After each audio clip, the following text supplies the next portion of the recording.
Hey guys, subs up. How we doing? Back with another stream. Today the plan is make currency, and eventually, I think I want to go for a prairie. I think that makes sense to me. I don't know how much it is. 2.5k. Um, actually, scratch that. I think today I just want to farm. I just want to make money and eventually I'll go for my upgrades. Because currently I have about 10.7k worth of stuff, according to FE track, of course. Let me just make sure there's nothing important that is hidden or not hidden. Yeah, that's really anything important. Yeah, like about 10.7k net worth. That being said, what I want my goal to be in the current TLI space is I just want to play the game, farm up, and then once I have like 15k, I can just spend, which I think I would say I'm currently at like 6k after I actually liquidate something like that. Once I get like 15k, 16, we can start working. That being said, we did have close to 15k already, so we would be able to do it. But I already spent almost 6k on this pedigree with poisoned relief from my belt and extreme coldness. Now this is going to be, let me think. So this is one of those things where it is going to be worth using. Is it worth 6k? I don't know, but it's the only one that was on the market, so I just said I wasn't going to let it um slip through my grasp essentially. But anyways, the idea is, and this is not more me thinking about where I want to take my build essentially. So wait, did I never start? Okay, no, we're good. I kind of for a split second thought I didn't start YouTube.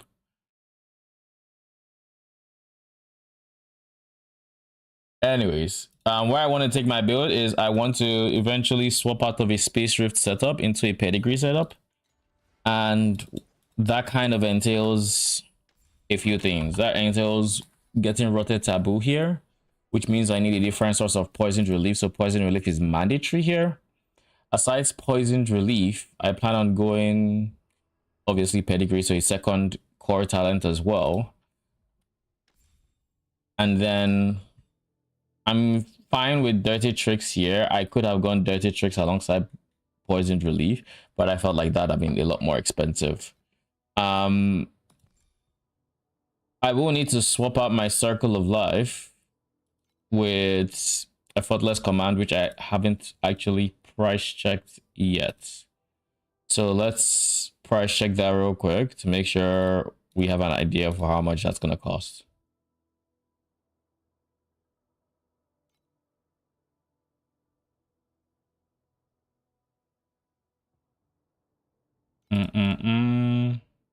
One, two, three. Holy, never mind. This is going to cost so freaking much.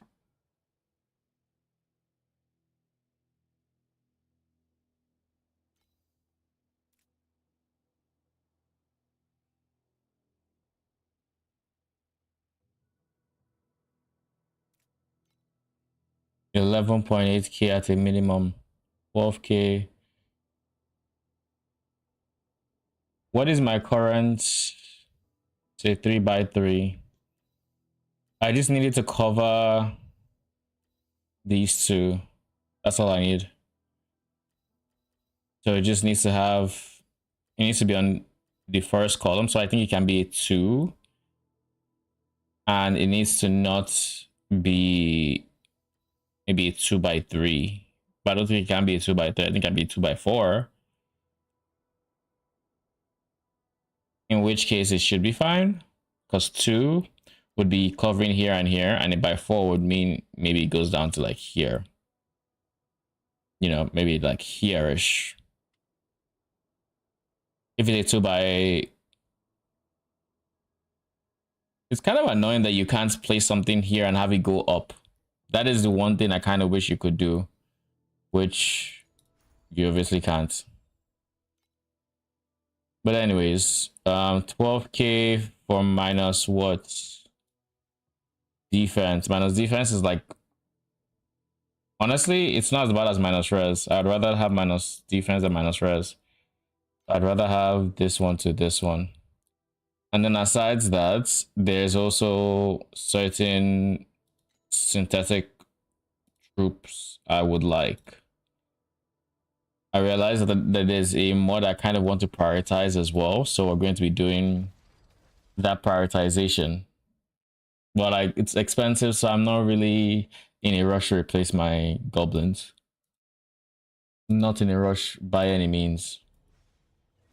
The reason my FE tracker was that high was because I did the rerolling strats for rerolling confusion cards for beacon farming, and I got a Mr. Sense card, which gave me like 1k FE, 1.2-ish, 1.3-ish KFE in a single map.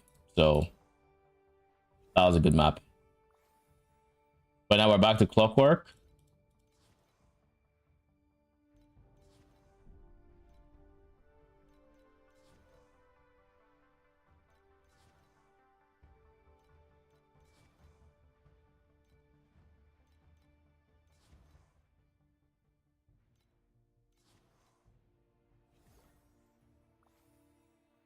Clockwork and Sandlord, I should say.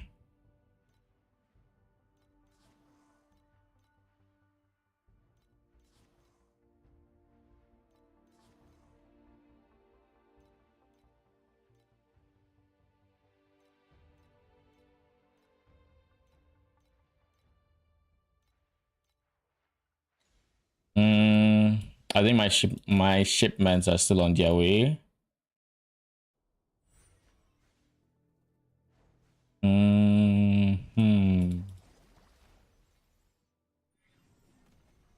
Let me make sure there wasn't any teasers. Oh shit, there was a teaser. I just didn't see it.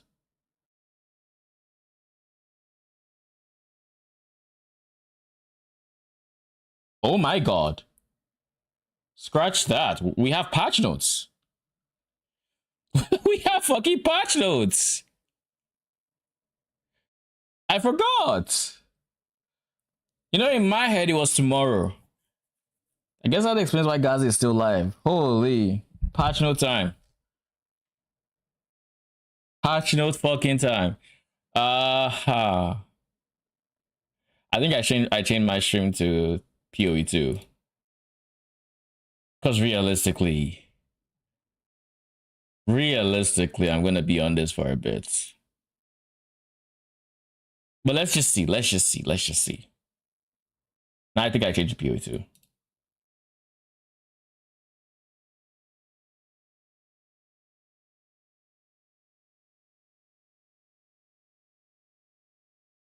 Will I actually spend hours on this? I don't think they're going to give information on the new systems, so I'm hesitant. What I do expect is skill gem changes. They gave us a lot of written passive tree shit. Like, I'm going to read that thinking, oh, okay. These are all the different Masters of the Atlas. Are they going to tell us what they can do? Each master has 12 nodes, of which 4 can be selected, changed at any time. Each row of 3 nodes, Doriani Science questline is unlocked by clearing a corruption nexus. Visiting Hilda's campsite slightly southwest of this. Okay, Origins of the Atlas, the endgame overhaul. All right. What is the first thing that makes sense? Player changes. Bleed damage on players is no longer increased while the player is moving. This change does not affect bleeds players applied to monsters. Holy. They nerf bleed. They nerf monster bleed which is really good for us. Max Runic Ward is now added to your starting honor. Nice. The defense keyword is no longer in use. Existing uses of the word defense is now explicitly referred to armor, evasion, and ES to make it more clear that these modifiers do not apply to Runic Ward, resistance, block, or other forms of protection. This is purely a description change. They stopped using the word defenses. I feel like defenses was kind of cozy. And now this is just wordier. A lot wordier. I'll switch to PoE 2 for now.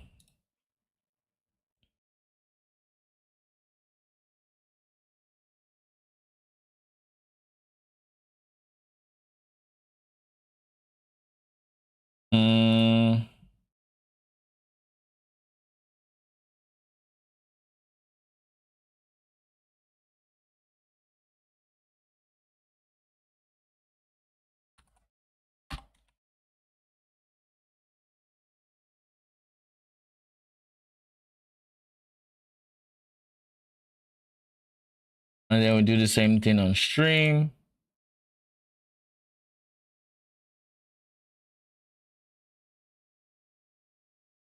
Now, I feel like YouTube I can just leave alone because it's more work dealing with that.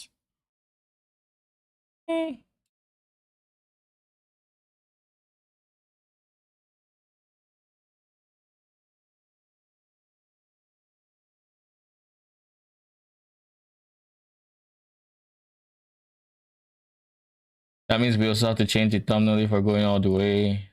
Okay, so let's just do that real quick before we forget.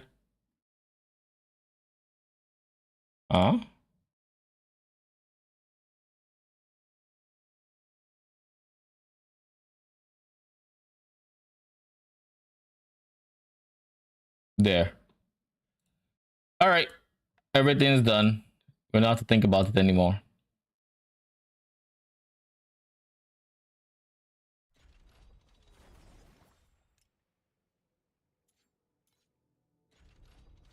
So it's not just completely quiet.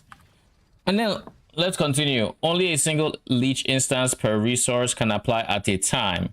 When multiple leech instances are active, only the one with the highest recovery rate will recover you until it expires. Why? I feel like this is bad for leech because this means if you're not using a hard-hitting skill that can easily get to the cap, because I do know there's a cap on leech, then it just means your leech you can't use leech. You can't reliably use leech. Now, this is not to say if you can reliably use it, because everyone knows whenever you see a rework like this, you stay away from the mechanic until people dip their toes in it and see if it's worthwhile. Or even if you do it, you're not going to make your league start plan relying on it before you actually know that it's decent or it can actually take you to where you're expecting it to, you know? Limit on how much the maximum amount of damage a hit can be considered to deal for leech. Hits that deal less than 40k are unaffected. With more than 40k total damage, it is treated dealing only 40k for purposes of leech calculation. The values of each damage type in the hit are scaled down evenly to reach this limit. This means that if extremely high damage hits stop improving leech past a certain point, or increasing your leech percentage will always increase that you're gaining. Deflect has been adjusted to provide better scaling with investment to deflection rating with a cap of 95% chance to deflect.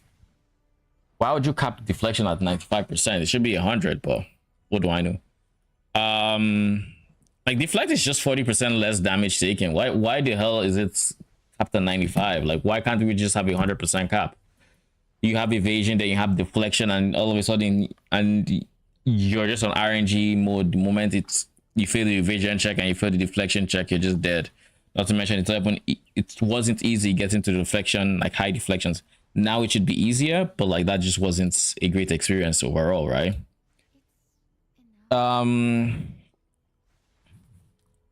Parry, shield block, and this no longer delay heavy stun build up from decaying longer than expected. Melee attacks can now only apply splash damage once per damaging area. Same attacks create multiple damaging areas during use. Melee attacks can now only apply splash damage once per damaging area. What the fuck does that mean?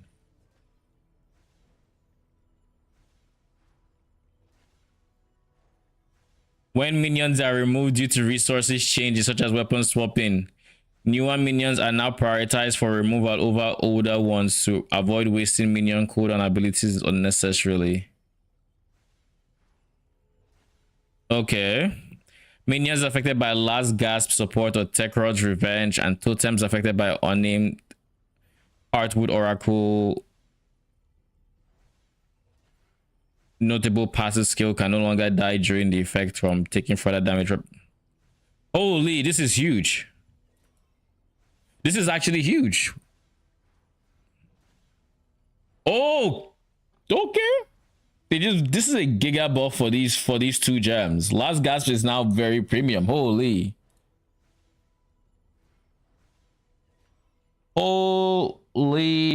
a shit.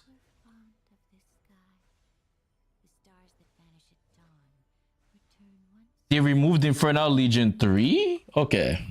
Let's stay away from Discord. Stats worded as when you collect a remnant no longer give you the benefit of these stats when an ally shares the effect of a remnant with you. Okay.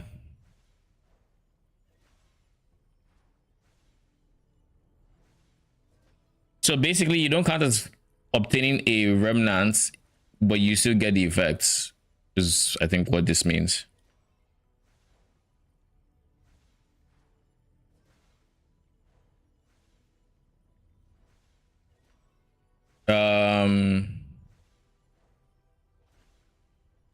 To improve how long it takes for experience to replace the game, in each new league we've added elements to multiple campaign areas to tell you where to go if you know what to look for. Remove the second Dreadnought area, the Dreadnought Vanguard. The Act 2 boss is now in the Dreadnought. Oh, this is so nice. I love it. Thank you. Area order in Act 3 has been somewhat rearranged in order to make progression smoother. Okay, the waterways levers have been turned into pressure pads that you simply need to walk over. And the final part of the lever has the water pre-drained. Monster density in the second half of the campaign have been reduced, especially in the interludes, to allow getting through these areas more quickly. I hope we're not going to end up net less XP though. Waystones have new art. Completion of Vix is now shared with party members. More varied content on the Atlas map. The size of current 50%.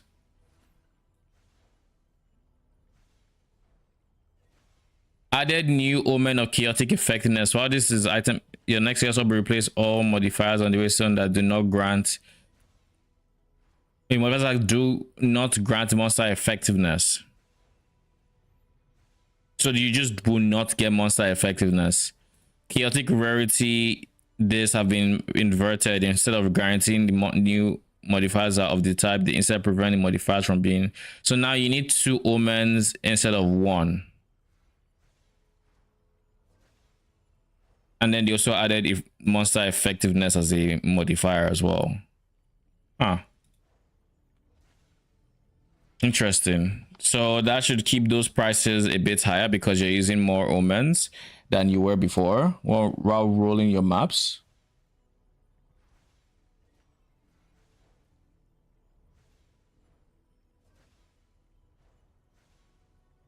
Have the bonus to quantity of items dropped and experience gained by monsters. Have the bonus to quantity of items dropped and experience gain provided by increased monster effectiveness, such as from Atziri's Temple. Holy. Modifiers that included sources of increased number of rare monsters that increased number of magic monsters have been updated to only display the number at the head of the map. And not be displayed amongst the explicit modifiers. So it's just a visual change.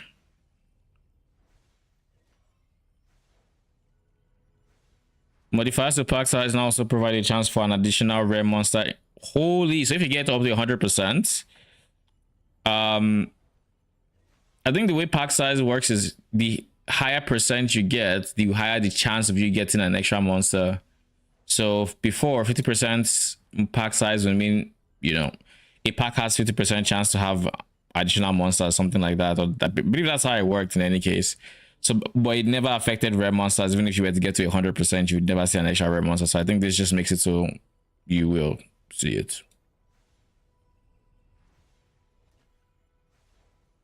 They provide more effectiveness, pack size, rarity. These modifiers are multiplicative with other sources, such as those found on the... Okay. Okay. That is, that sounds good for juicing. I'm gonna be honest. The apparent waystone modifier no longer grants this increased shield build up, yada. Now causes monsters to have increased elemental ailment application.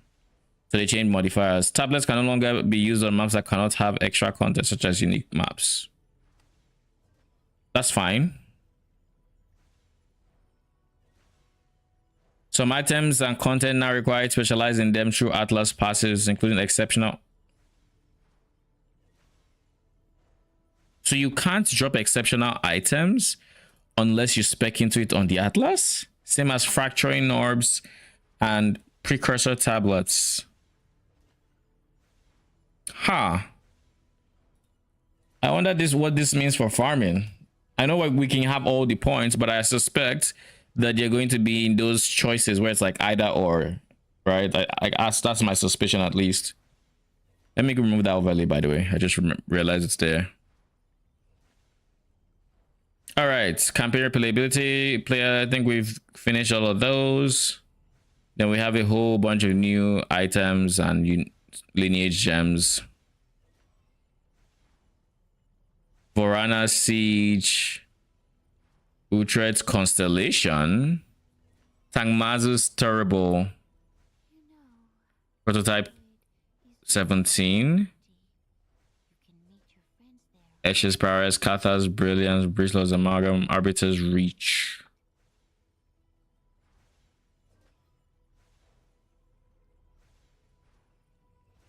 All right, let's see ascendancy changes. Let me see what I'm doing. The Into the Bridge skill granted by this now grants 20%, lead 20% of your max life to you when collecting a red flame of Chayula. Max mana with blue flame.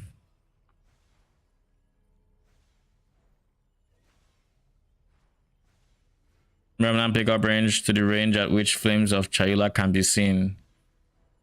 So basically, the longer the pickup range, the further away you see the flames. I mean, it's not bad by any means. It's not bad. The overwhelming toxicity now grants 50% less poison duration. Running assault now grants 30% less movement speed penalty from skills while moving, self 50%. So they nerfed it. They nerfed Witch Hunter as well. 19 new companion themed passive skills. Let's fucking go. Ancestral Bond now causes placing totems to have no cost and not require consuming charges to place. It still causes reserve 75 and now.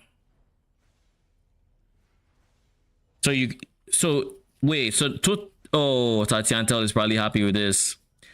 So basically now, to use ancestral totems with ancestral bond,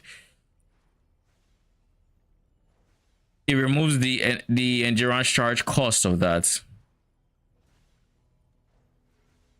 I don't like the double totem limit instead of removing it. I don't like that at all.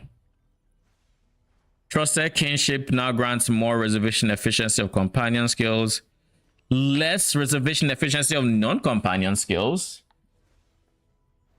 You have 30% less defenses. It no longer has less defenses, so companions have +1 to each defense for every 2.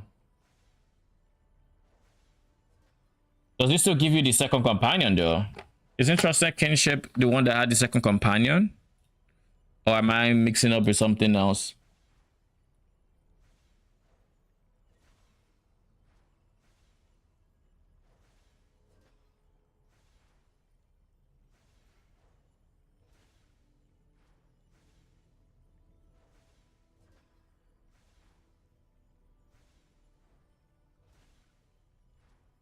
Trusted kinship, you can have two. Yeah, so it's, I guess it didn't change the different types. You still have to have different types, which I mean still makes sense. Added 19 new companion theme passes. We've already seen all of these. Val Pact now grants more life leech, less life leech speed, cannot recover life other than life leech, and are not removed, so over leech.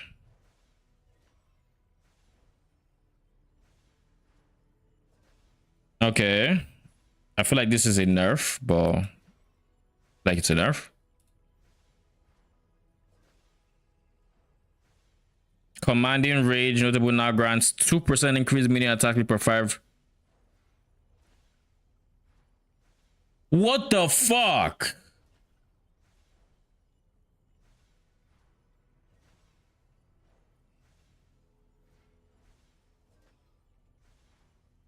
What in the fuck, man?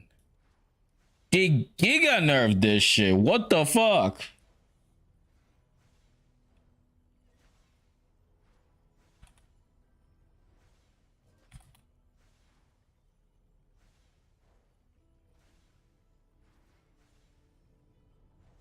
So we essentially went from having up to 100% increased attack speed to with 100 rage to 20%, no, 40% increased attack speed. We are effectively 40% of what we were. 40 fucking percent. Okay. Okay.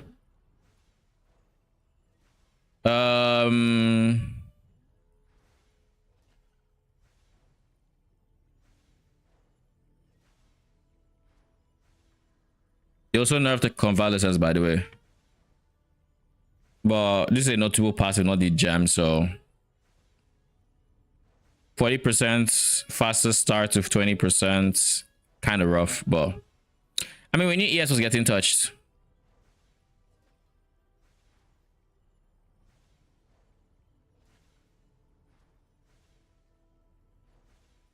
Jesus, they remove 40% recharge rate and put 12% faster starts. Oh god.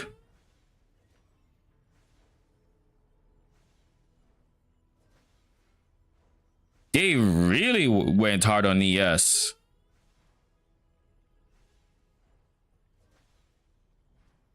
Jesus, they they fucking have this shit.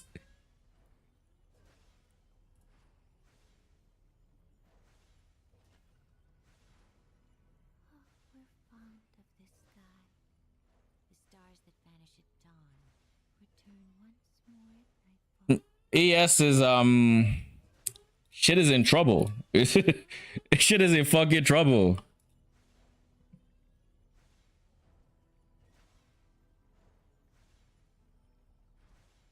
How many ES nodes did they touch? And many of these, not only are they touching them all, some of these are going as low as halving them. And I'm just like, okay.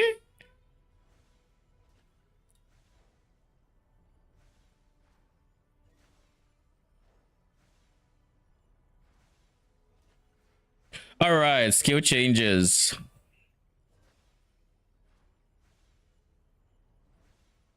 Skills with a fixed number of projectiles can now benefit from effects that cause projectile counts applied to something else instead, like ricochet. Skills which have a 0 mana cost now display this skill.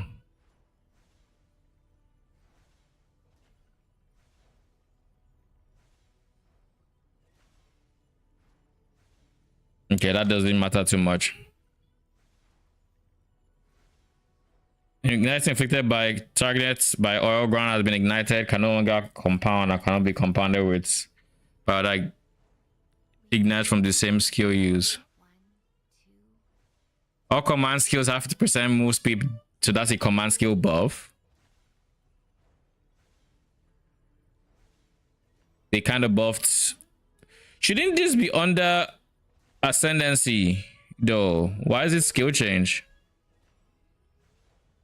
But I guess it's fine. It's kind of a skill, so Ancestral Warrior Totem no longer has a hidden 0.6-second delay between skill uses. Instead, this delay is now 50% of the skill's attack time and is described accordingly on this skill. So does that mean it can be reduced, or is it still untouchable? Because I feel like it's still untouchable. It reads like it's still untouchable.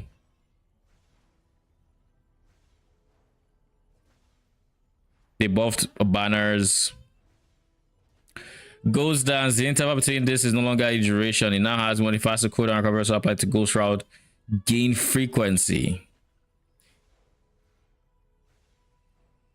It also now has when hits lose a Ghost Shroud and regenerate ES equals 2% of evasion.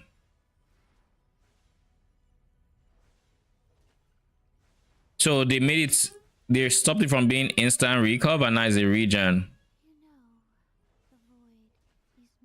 So, and that means losing 2 Ghost Shrouds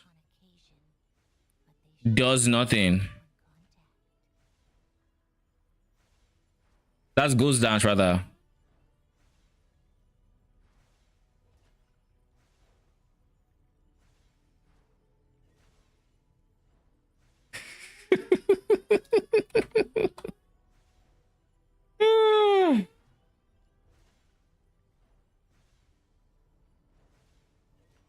Holy.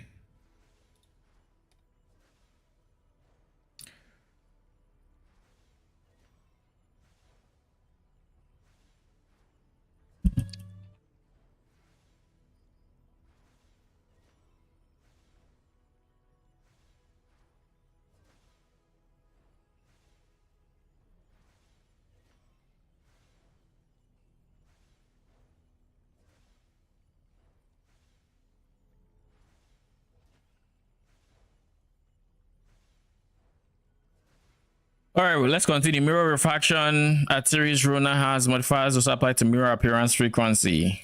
Grim Feast, Grim Resurrection now has a 1-second cooldown. Then we have Pounce now has a cooldown of 6 to 5.1 at levels 3 to 20, previously 4.9 to 4. That's honestly not the worst. Like, it's 1 second extra cooldown, which is kind of rough. But if this is the extent of Pounce's nerf, I'll take it. Wait, but that doesn't say, what was the name of the mark again? Pounce gave a mark. It was some Predator's mark, was it?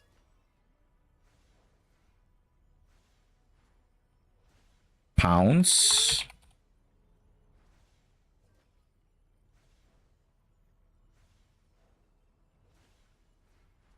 Yeah, Predator's mark. They didn't touch Predator's mark. Okay. Okay. I mean, I won't complain. Share. Please don't give us another what's it called? Don't give us another patch note that says otherwise. Please, I beg you. Ravenous Swarm now has modifiers to CDR, also applied to swarm spawning frequency. Is this to your CDR or to minion CDR? Because minion CDR is plentiful. Your CDR, not so much. Also, swarm spawning frequency. I feel like that doesn't do much for Ravenous Swarm because it didn't have like, it has a cap and it only attacks enemies within a radius of you. So like, at best when it expires, it comes back a bit quicker. But like, I don't know that that's going to be make or break for it anyways. Shred has that. They nerfed the attack speed, which is fair. Tame Beast, summon Beast now deal 40% more damage at gem level 9 up to 84 at 20. Now immediately summon newly Tame Beast if you have enough spirits. Oh, well, that's nice. It's only useful once, but I guess it's still nice. Unleash this, all use the same concept of seals.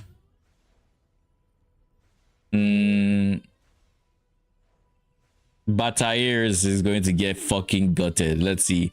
When you freeze a target with supported skills, it's for each 2 rage you have, you and allies in your presence gain 1% of cold damage per for 15 seconds. So they halved what you get from Batailleers. Good thing I did plan on going it this time. Dialas, they reduce the. Why would you reduce the quality of all things? Why? There's only so many sources of quality. This is because of Gemlin. This has to be because of Gemlin. Because, like, why? It was already a chase item. Leave it to be chase.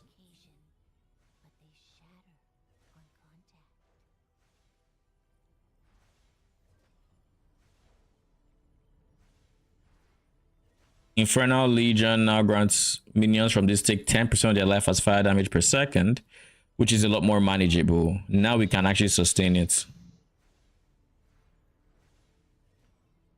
Minions from supported skills ignite enemies within a radius of 1.5 meters as though dealing base damage equal to 10% of minions max life previously. Oh god.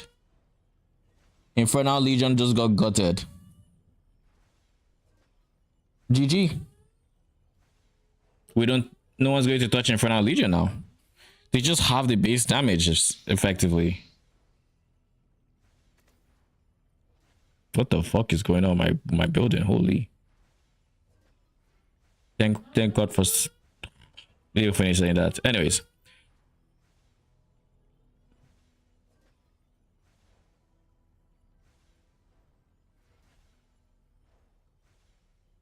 Cannot support persistent skills, that's fine.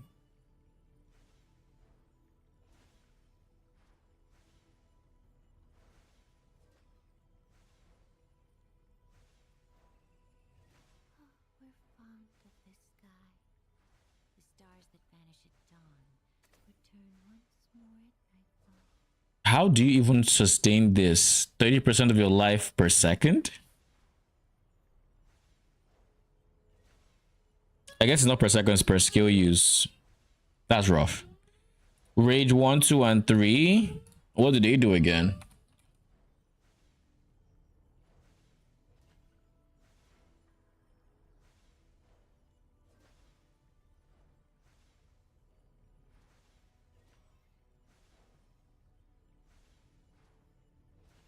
Oh shit. So now we can just give minions rage with support gems. Oh shit. So we don't gonna need something like Eternal Rage to deal with rage. We can just give them. What was the source of max rage again? I know it was in this vicinity. It was like here, where they would get your max rage. Or was that inherent to the minions? Let me see. Rage. There was a source. Oh no, but just every rage grants them bonuses. So you just wanted to have more max rate, so they got more bonuses. The worst thing is, like, they didn't even touch the minion damage. They just gutted the attack, which was why you would go rage stacking in the first place. So that is kind of rough. That is indeed kind of rough. I don't think I like that change. But anyways, it is what it is. No more rage. Rage was strong for minions. So I guess, you know, we'll see. We'll see.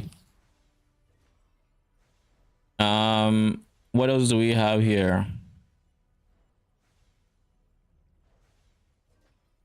Utrecht Augury goes from 2 other supports, modifying them. Oh no, they nerfed it to +2 instead of +3. The one that has no other supports modifying them, I think might still be +3 because it's not here. Huh. Interesting. Then unique item changes. Is there any unique item that just piques my interest? Trying to make Choba Chiba into a more appealing unique is still us, so no, we're not touching that. We do not understand why a rapidly fading life should dream every day. Hollow Mask offer guidance allowing you to see nearby and ancient this. It also now has remnants you create affect allies in your presence as well as when you when collected, and increases 100% increase resolution of remnant skills. The important thing is it works with Chayula Monk. That's like the only important thing in the Hollow Mask for me. Reservation of remnant skills, like odds are you're not going to use them. I guess maybe if you wanted, like, I guess Chayula Monk can actually just gain leech. So like on a minion build, you would actually have solid sustain. You would have decent damages, extra chaos. Chayula Monk might just end up being my RF ascendancy. It just might end up being it, if I'm being honest. My second ascendancy might just end up being Chayula Monk. Who knows? Megalomaniac now drops ID'd. Which one is Megalo again? It's the one that has the notables? Or is it the one that it's the escape, impossible escape? Oh no. It is the one that has the notables. Okay, so that is I mean, that just means we'll have more on the market that we can actually see and buy. So I'll take it. Probably not great for the daily farmers, but it's good for me. Levinston has +1 to all lightning skill. No longer has this. Oh, now it's, I mean, it was not great before. Now it has. Radiant Grief. They increase the base fire ignites of Radiant Grief. I mean, you're using it to explode clouds, so I don't think it mattered all that much. Well, who knows? We'll see. Supported skills cost nothing and also has runic ward. Honestly, not bad. Honestly, not bad.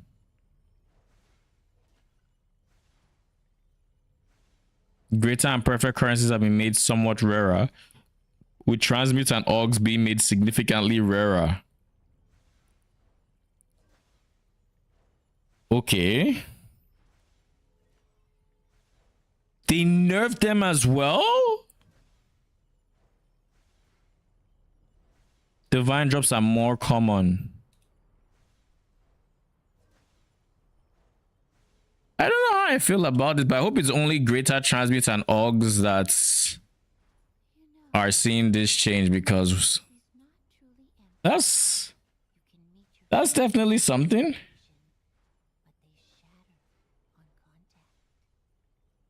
That is definitely something.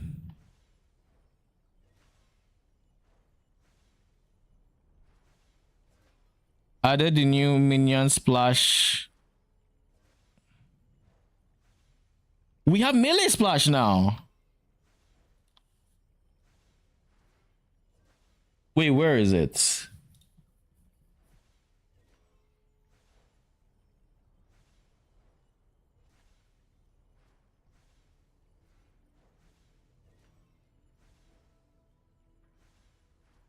It's at the top.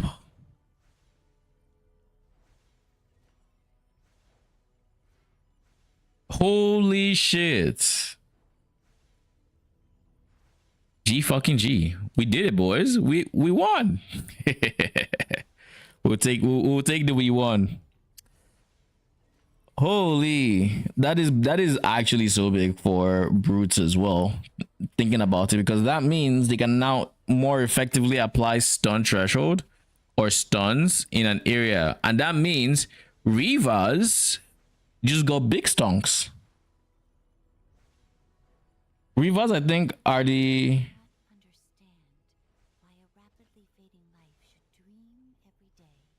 Reavers are one of the biggest benefactors of that, if not the biggest benefactors, because they've just been complete troll because they had no splash. Anyways, I thought they were going to find a different solution to splash or AoE. a more creative solution. But I mean, I'll take Splash. Maybe eventually they'll figure out something else that they prefer, but I'll take Splash. Thank you very much. I'm not going to question it. Sanctifying an item now multiplies each modifier value based on the current value.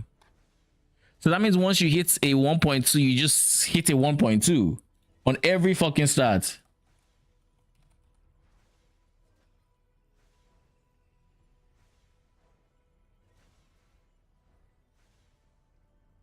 Holy. That is big. That is big. This is a big change for the upper end game, at least min maxing. Very big. Omen of corruption can no longer be obtained. Why?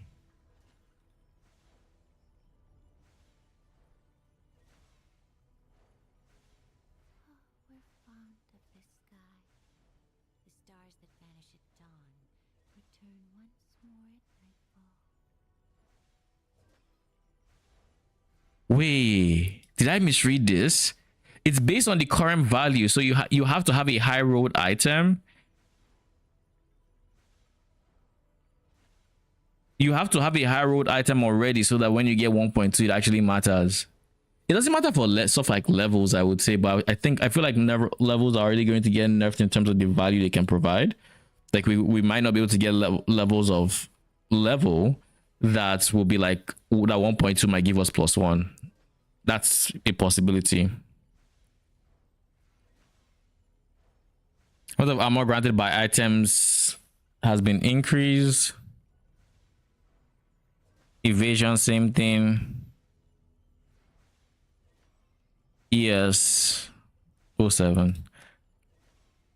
They even nerfed Vow Rope. Jesus. 07 to fucking ES. That's all I'm gonna say. Increase the base weapon range of some martial base types.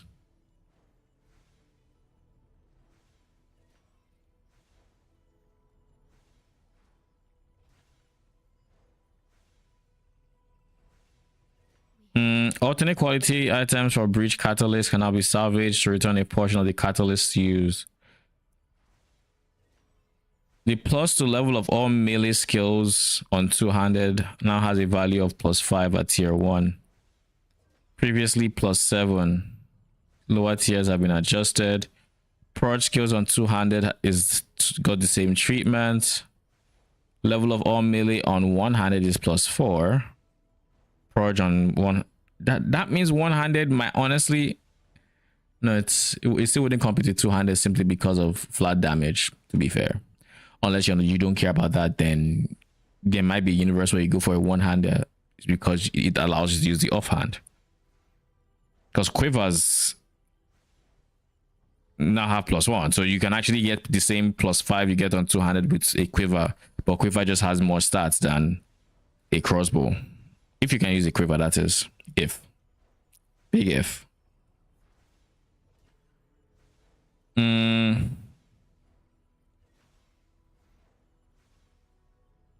The plus to level all gems on attack weapons can now only roll above level 18. What does that mean? The plus to all level gems on attack weapons can now only roll above level 18. So this modifier can only roll above level 18 when the item is higher than level 18.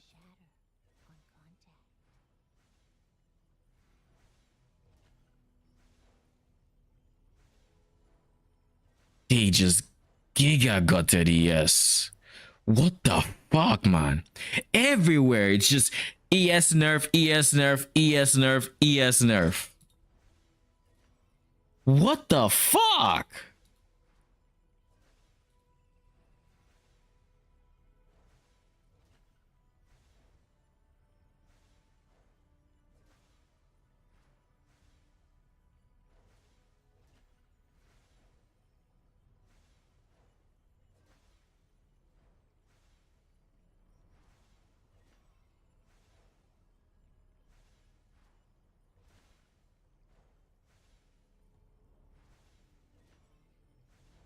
What the fuck?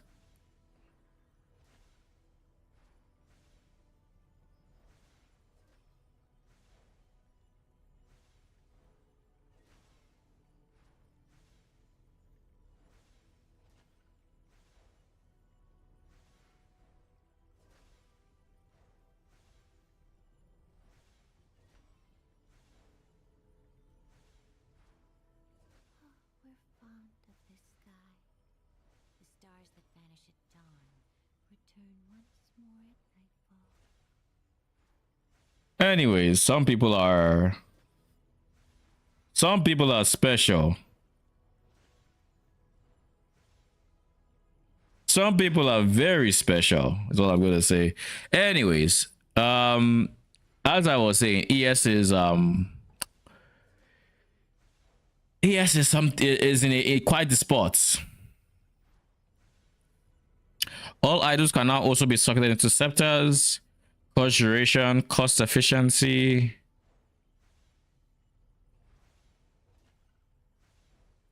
Total power for war cries. Increase damage for each companion in your presence when socketed into a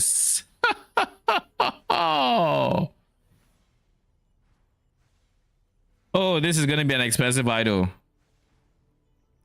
This is gonna be an expensive idol. I already know with the new scepter, it is gonna be expensive.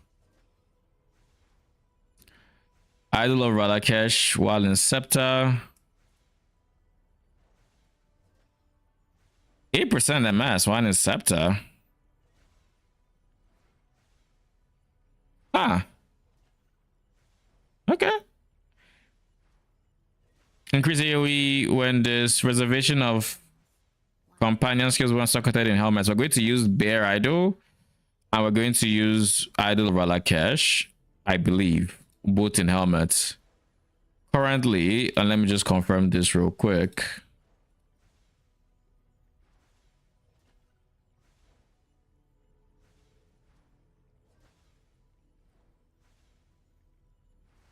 Yes, Ralakesh. So you get Ralakesh, which is increased reservation efficiency of minion skills, but it's limited to 1. And then you get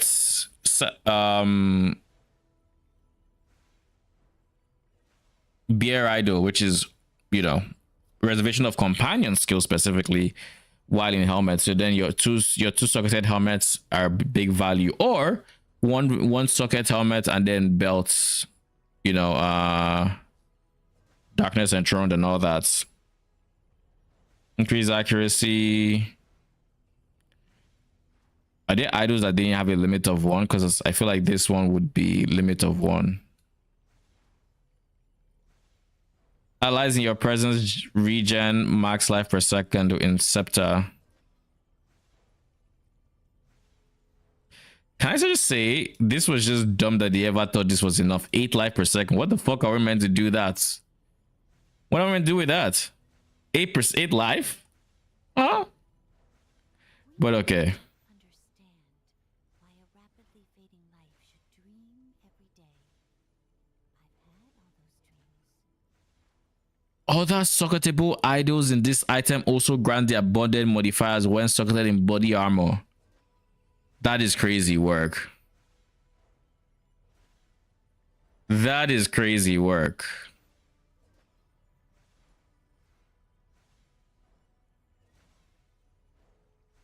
This is good. I like it. I like the implications of that one. Block chance when socketed in shields. Allies in your presence have early res in scepters. Helmets. Scepter. Oh, they buffed the increased damage in scepter. That's nice. That's very nice.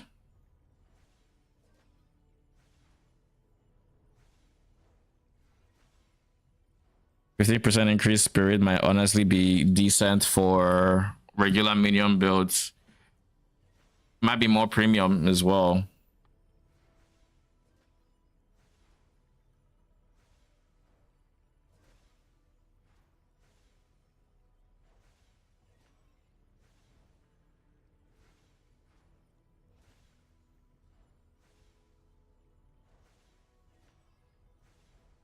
You know, the void not truly empty.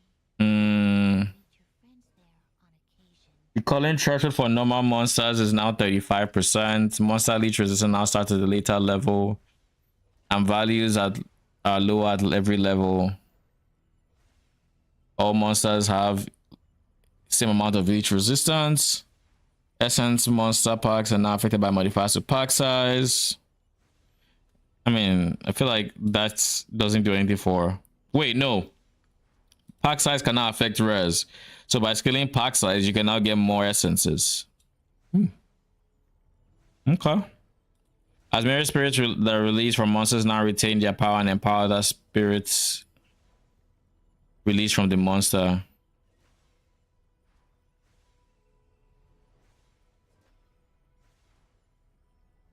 The beam from this will no longer ignore some walls. Thank you. Thank you. You now refill some flash charges when Viper soldiers constrict the size of her arena. The burning dead in Ogham now deals a portion of the damage as fire, previously purely fizz.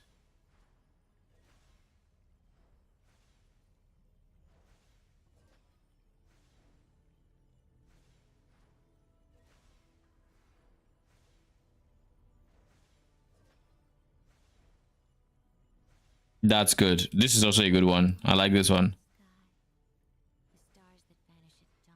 Empowered minions now update the text for minions displayed on the monster.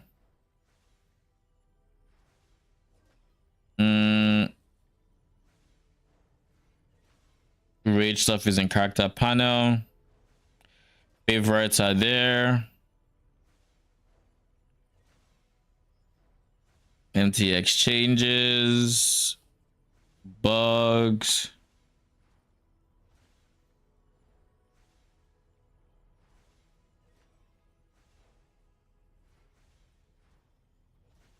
Huh.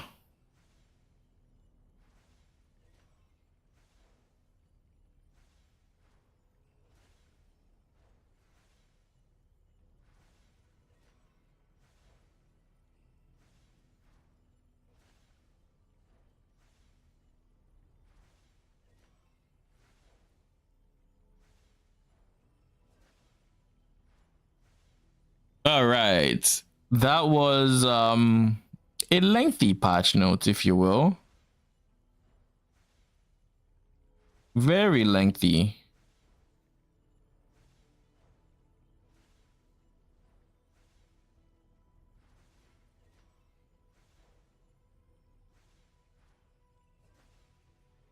We do not understand why a rapidly fading life should dream every day. I've had all those dreams.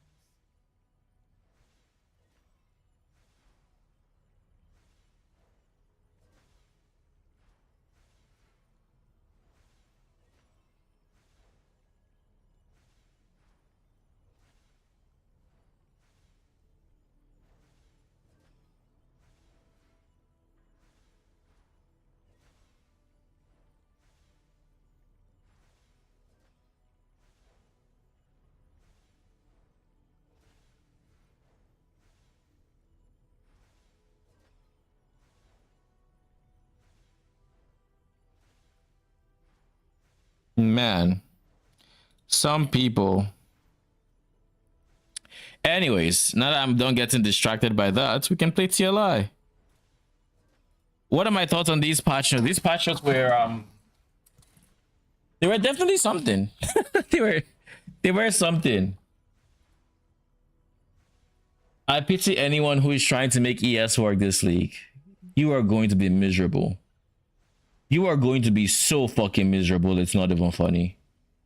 You're going to beg for your ES recharge to start while you are actively on like 60% of what ES you previously had on any other set on any other season, while having it literally crawl as it starts to go up.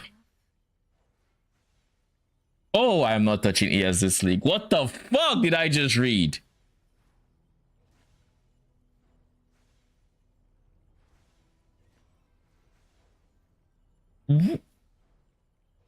It's like they just kept going. ES nerf here, ES nerf here, more ES nerfs. Are you tired of ES nerfs? Because we have more in store for you if you just give us a page or two.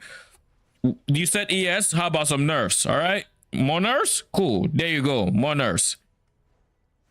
Anywhere it mentioned ES, it just felt like I saw ES, I saw nerf. I saw ES, I saw nerf. I saw ES, nerf. ES, nerf. ES, nerf. Recharge rates, nerf. Charge speed, nerf. Max ES, nerf. What are we doing? They said balance it, not make it fucking unplayable. Asides that, my thoughts on minions specifically. There weren't too many impactful changes to minions I saw here.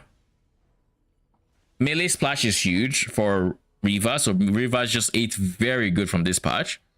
What was the first one I saw?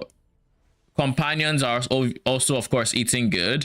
There are some really nice idols we saw in the form of reservation efficiency for companion skills that is separate from reservation of minion skills, so that's going to be good. The keystone that gives increased reservation of companion skills but reduced minions, that is also going to be an interesting one. So long as you keep your minion skills to summon wolf, I think that is honestly going to be really good to have and will be a net positive. Well, if you don't scale spirit, it might not be, because if you have, like, let's say 100 spirit, 150 spirit, and all your companions are fitting in there, you don't want to give that 30 spirit costs, or is it 60 spirit costs, summon wolf even more reservation. You will literally hate yourself for doing that. So maybe not that. We'll see. We'll have to see how, like, it depends. All depends on how much spirit we end up getting. What else? Other than those changes and changes that we have not yet seen, Infernal Legion, it's shit. It's complete dookie now. You don't touch Infernal Legion. Actually unplayable. I'm just joking. It's a very bad nerf. You don't want to play it unless you just really like Infernal Legion.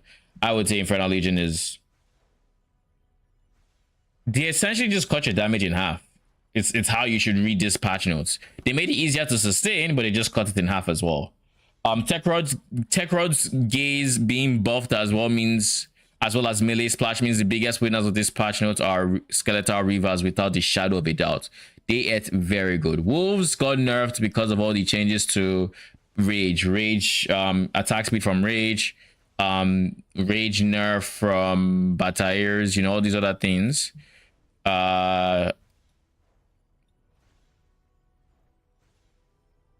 So now we are way less incentivized from actually scaling Rage, which is not great. But I mean, when it comes to Rage Gen, we already planned on having Reavers be Rage Gen, so it kind of just works out that they can now use Rage support.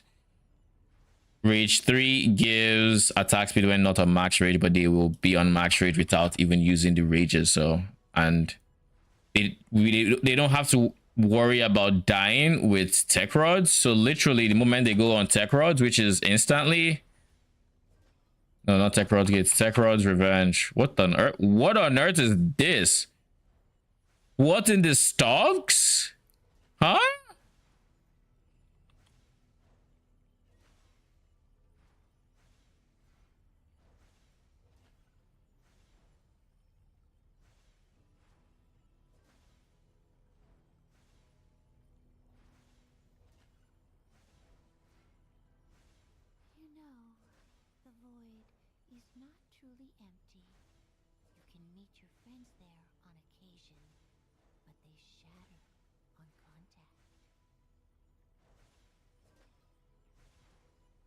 Anyways, Tekrod's Revenge. Once they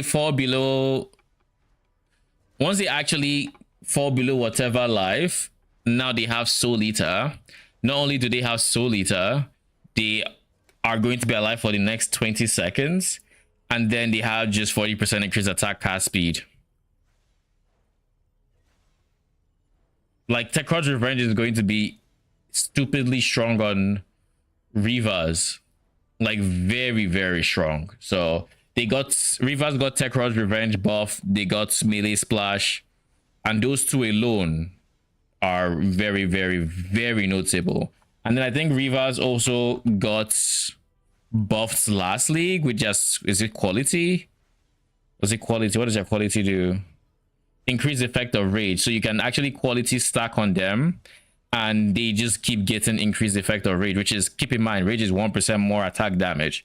So if you're able to get this to 100% increased effect of rage, just as an example, you are getting, instead of getting 20, I think rage is capped at 30 base, right? Yeah, 30 base. So instead of getting to 30, you basically have 6% more AD. So they have a more multiplier here that other minions do not have. So you want to give them as much quality as possible. And we'll have to figure out other stuff as well. This, honestly, I don't know that I would rely on this entirely, simply because, wait, Eternal Rage wasn't actually applying to minions, right? The aura that gave us rage was not taking advantage of this. It didn't count for this, so they just never regenerated rage.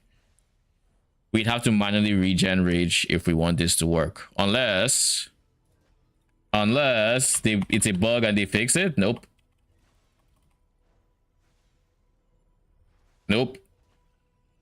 Okay, so quality stack on Rivas as much as possible. So Diala's nerf is a lot more noticeable as well.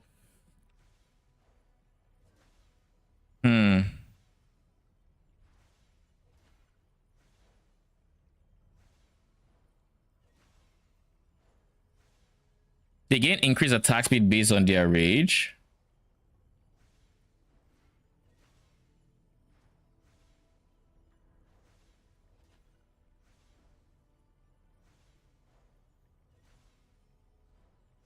We do not understand why a rapidly Since when? dream every day. I've had all those dreams.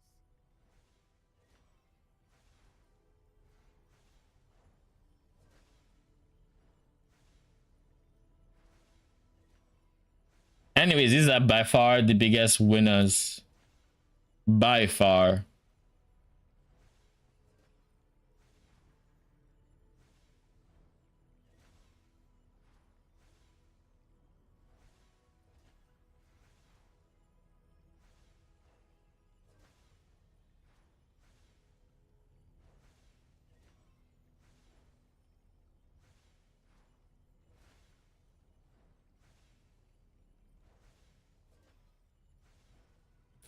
So we can't actually see how much attack speed they gain, is what I'm seeing from this.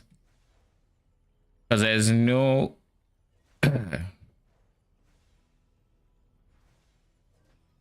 is no area where I see, oh, this is how much, this is, they just gain X amount of attack speed, or the attack time reduces by this, or whatever. I don't see any changes to the attack speed.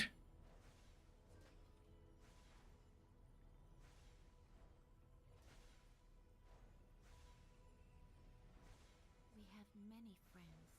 1, 2. It's enough.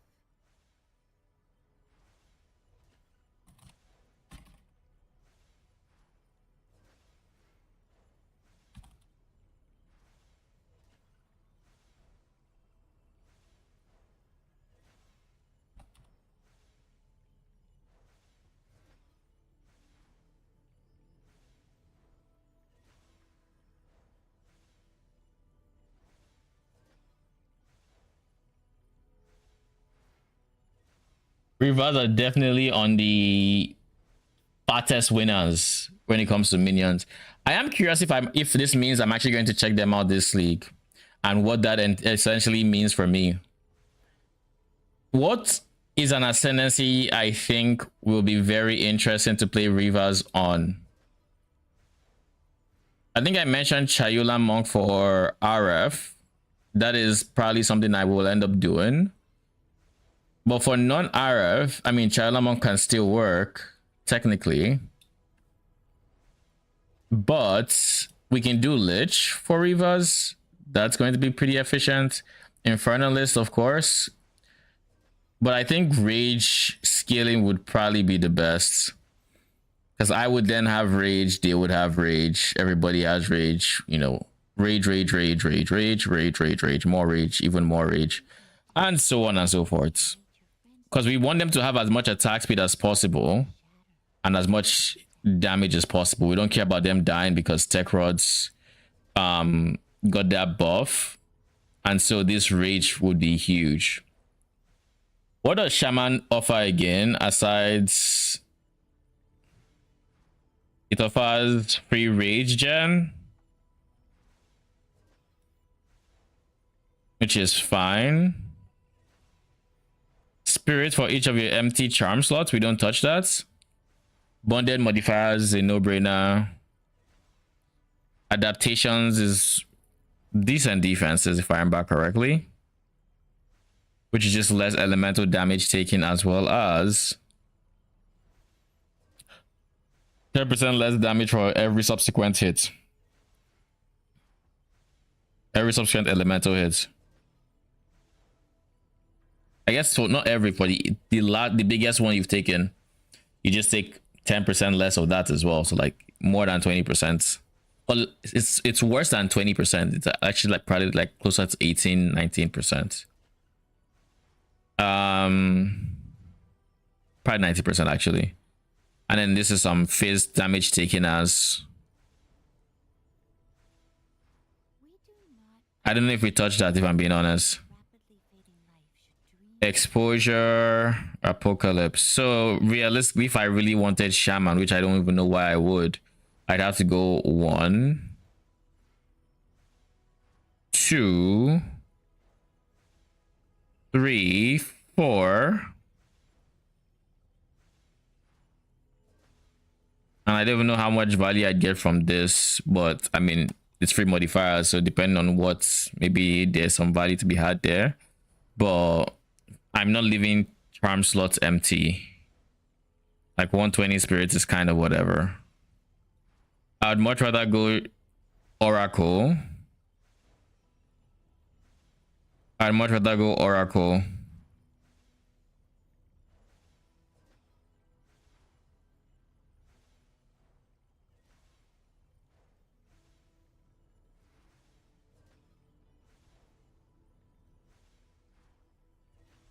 Yeah, I'd much rather go Oracle if I'm being very honest. But I don't think I don't see as nearly as much value as going for these two for Reavers.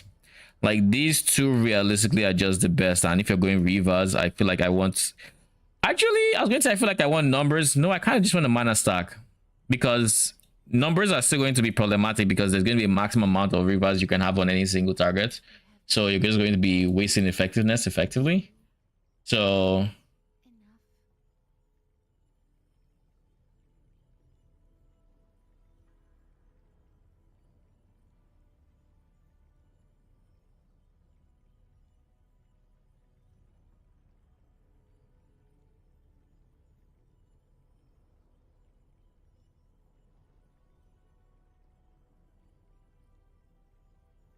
Riva does 120% as buff at max rage, is what this person speculates. But like he doesn't know for sure, or he doesn't remember for sure.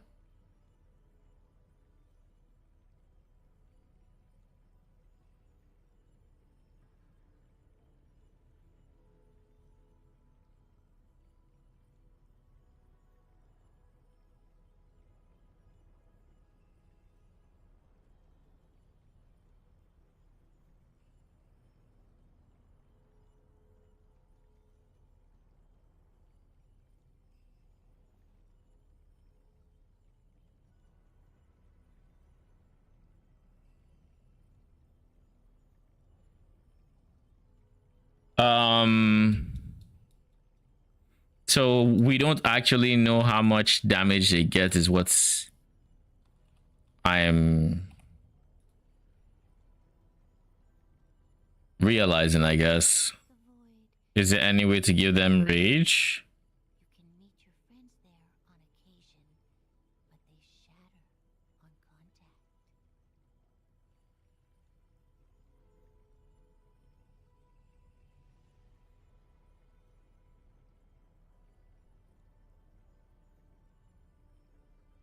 Minions have +1 to rage.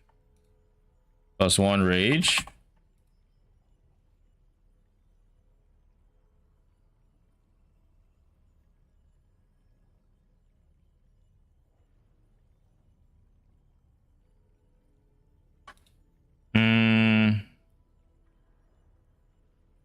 There is no way to give them rage. No.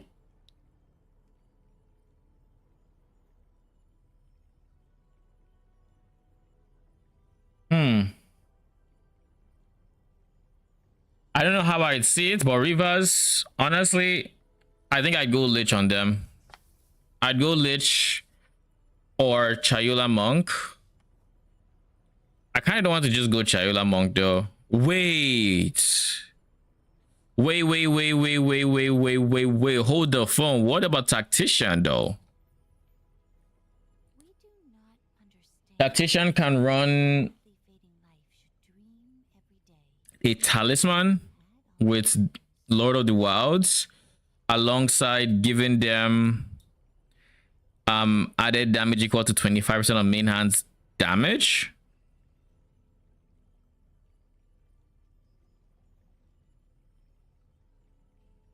My problem with this has always just been, I guess you can still effectively use some other things here, but my problem with Tactician has always been a lack of ascendancies to use, because I don't want to fucking use, what are embankment auras, the fuck?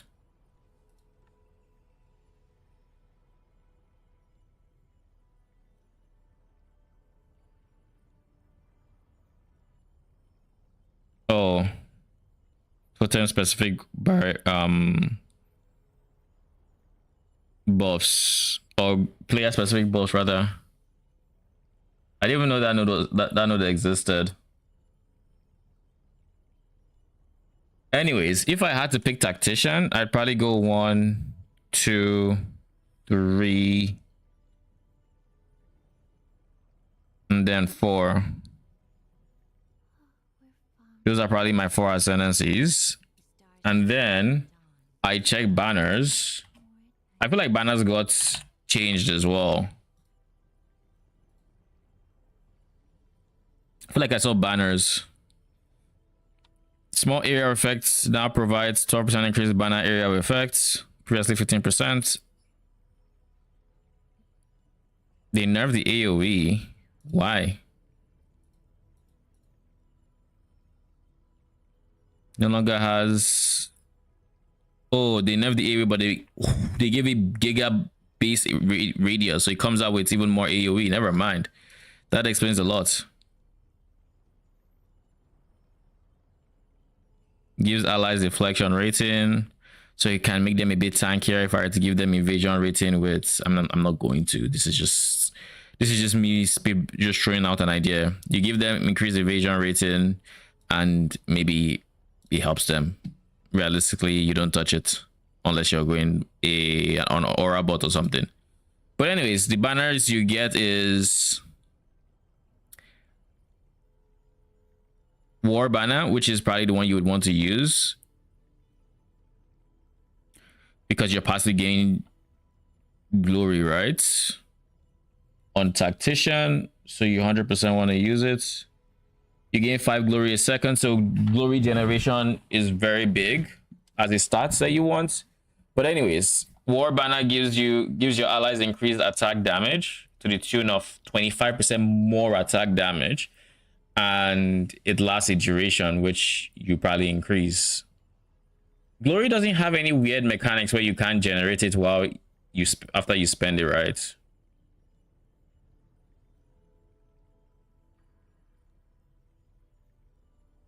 Gain and lose glory separately, and each skill can only generate glory once every 0.5 seconds per monster. Wait, different skills gain and lose glory separately? So if I want this to have permanent uptime,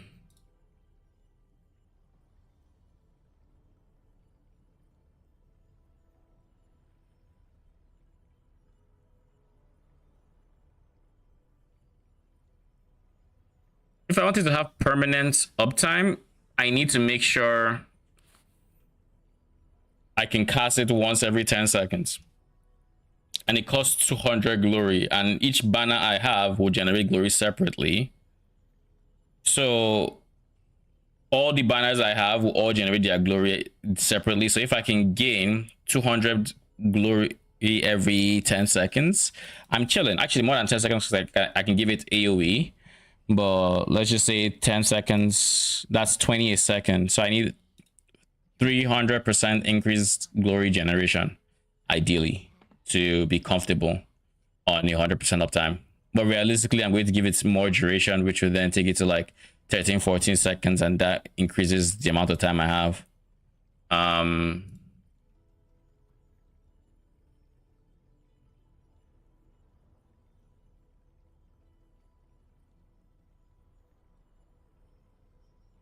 Let me just make sure there is no duration nerf. Yeah, there's nothing. Okay, in that case, supported by duration. Prolonged duration is 30% more, so that's 13 seconds. So that ends up being 13 over 200. 200 over 13, rather. Which is, I need 15.38. So basically 15 to 16 glory gen every second for 100% uptime on single target. But you wouldn't get 100% uptime because the AoE isn't that big, and you're not really getting glory back the same way you would in Period 1 to have perma uptime. So on bosses, you drop War Banner. Dread Banner, on the other hand, I feel like you'd almost ignore it, because this gives you max early res and flash charges. Single target, you definitely want to use it because defenses, but it's variable defenses that just kind of makes it a bit you know. Variable defenses are kind of ass.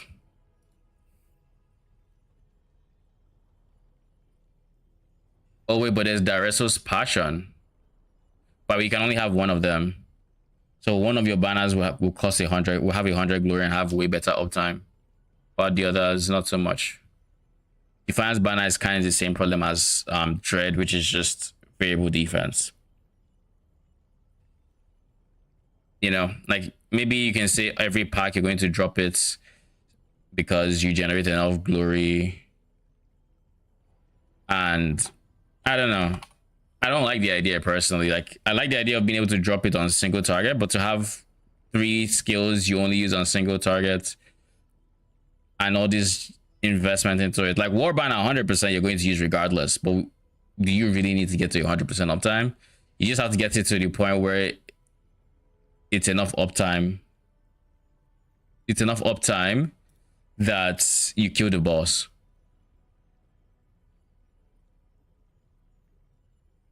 Supported conditional 6 can be used an additional time within 10 seconds of using them after meeting their requirements. Holy. Makes it a lot harder to hit the glory requirements, but then you can use it twice. That's honestly pretty good for uptime. I'm good, Holly. You? Refraction. Elemental exposure.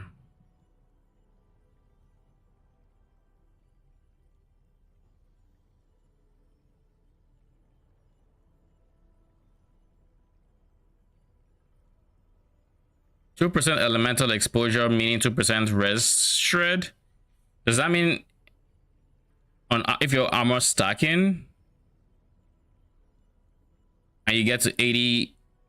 Wait, 2% per 1k, so that's you only need 40k armor to get to the max 80% exposure. That's kind of strong if you can make them do exclusively Ellie, but you can't. I don't believe you can. Oh, she also has attacks. I forgot. Even better. Precision, we don't care about that. Vitality, This also has a spirit reservation.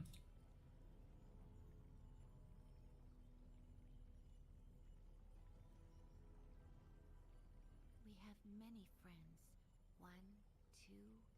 Yeah, I don't know how I feel about using the defensive one simply because it's variable defense and it's obviously not designed to. Wait, banners also have valor.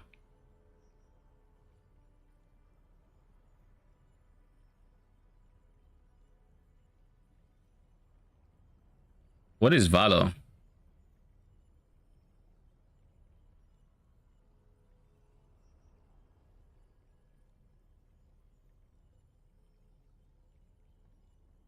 Valor is used to fuel banner skills. Can an enemy with an attack generates 1 valor and banners passively gain 1 valor per second while a unique is in its presence.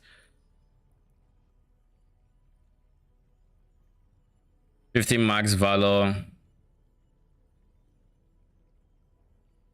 Base. This takes it down to 30. So valor, just like PoE 1, determines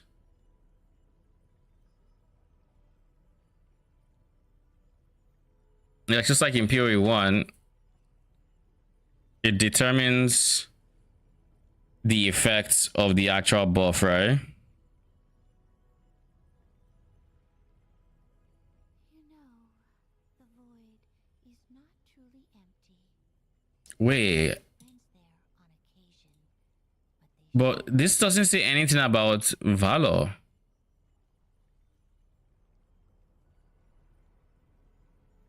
There's nothing here about valor. Like, I'm looking at all the descriptions. There's nothing saying, oh, per valor.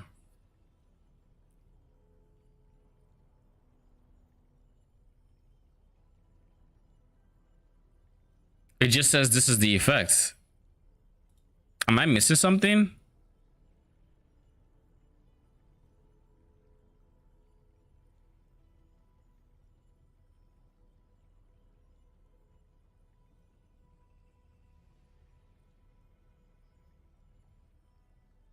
Because, like, glory is now used to fuel valor or fuel banners, not valor. PoE 2 valor.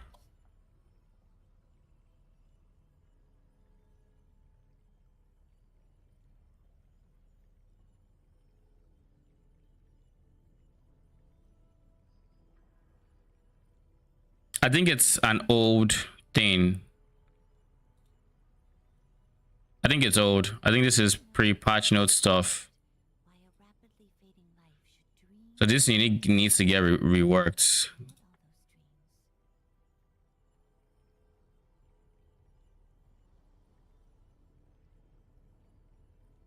dreams. It didn't get touched, that's for sure. Can I see patch notes?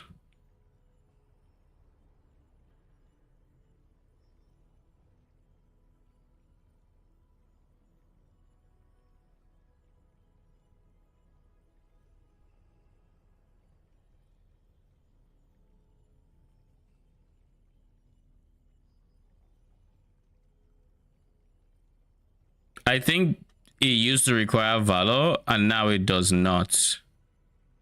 I think that's just, I think that is what happened. Valor is no longer a mechanic that they use. Maybe this is either an unreleased item or an item that no longer, that's drop disabled or something. Maybe that's what's happening here.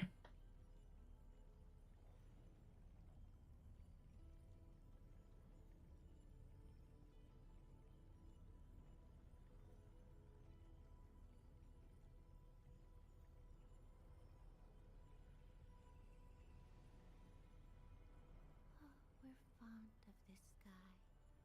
The stars that vanish at dawn return once more at nightfall.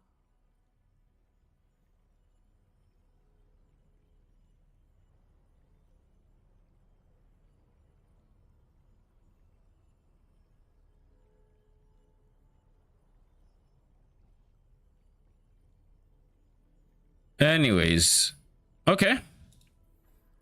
I'm not sold, I'll be honest. Still not sold on banners, even with tactician. But like it's kind of free, so I'd at least use the war banner. I don't know about the other two. No idea about the other two. And then we'd use this one as the last option. But I guess with PoE2, you really do know when you need your defenses. So I might play around with it and see how it feels, but we'll see. There's also Gemlin. We could go Gemlin. I think Gemlin had plus quality here. I don't think that was changed. Actually, no, they changed this to the defense one now. So Gemini no longer gains quality, so I can't even really juice rage effect that hard. Ah.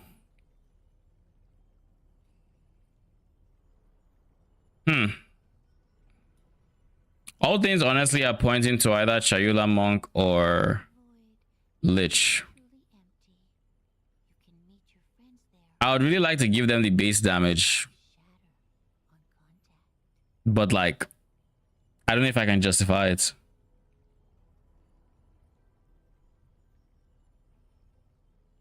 I don't know if I can justify it.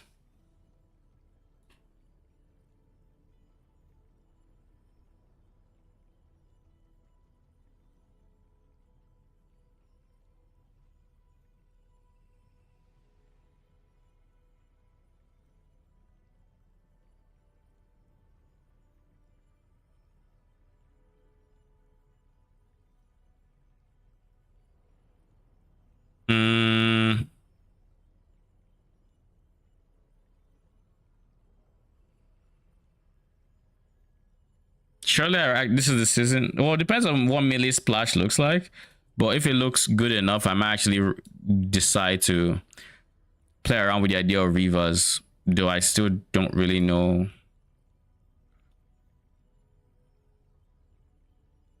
I don't really know what ascendancy or anything like that yet.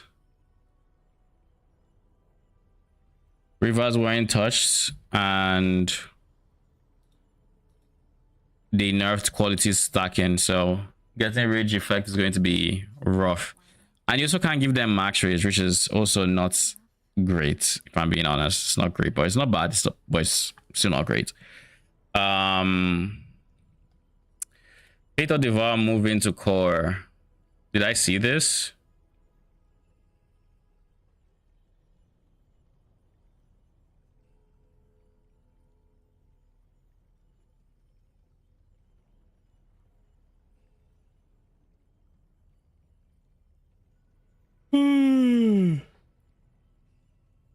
Maximum number of energized crystals you can store has been increased to 60.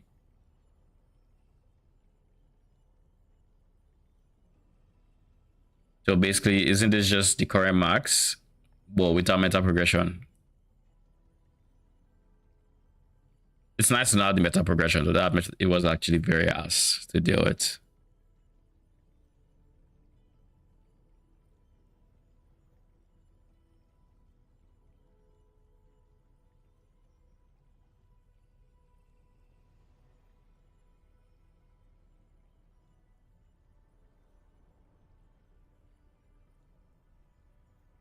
What are Val beacons?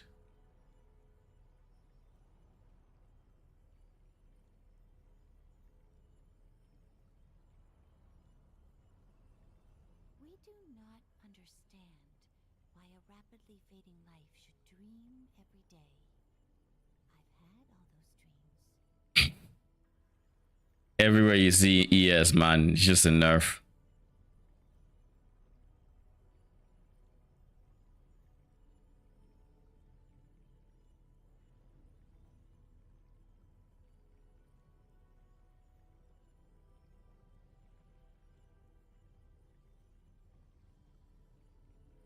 They fucking nuked the vertex. Holy, what the fuck?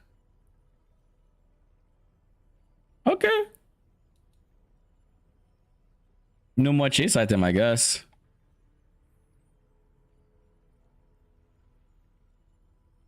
I was like 2 to 4 to 3 to 5. Surely they didn't buff it, then I saw the curse. I'm like, okay. Okay, buddy. I see what's going on here. I see what's going on.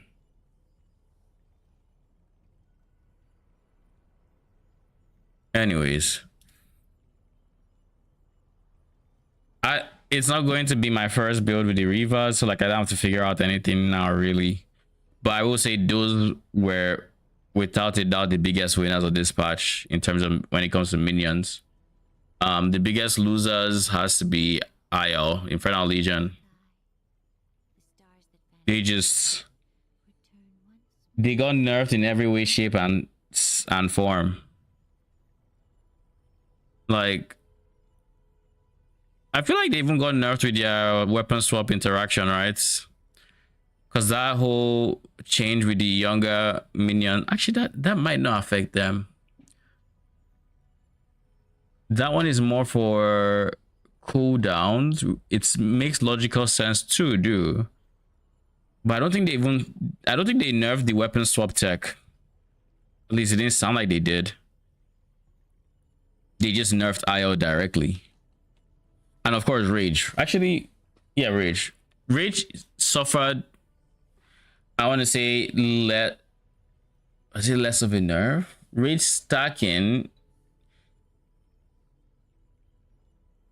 is on par with Infernal Legion. Honestly, but I think I'd still rather have Rage stacking than current version Infernal Legion. That nerf was very noticeable. Because not only did we lose half of the base damage, is Infernal Legion 3 even used? I feel like it wasn't. It was Troll. No, it wasn't. Holy, it's even worse than I thought. So Infernal Legion 3 was...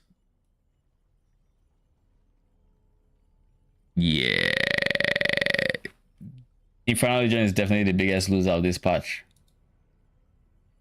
Definitely the biggest loser with a second place being Rage. I wanted to say close second, but it's really not. It's really not.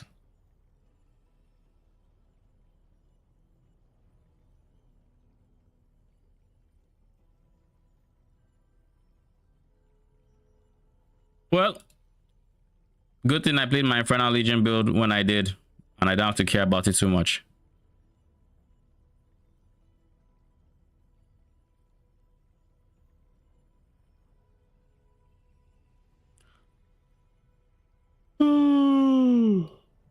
Holy. Overall, minions are still in a decent spot. Companions ate really well.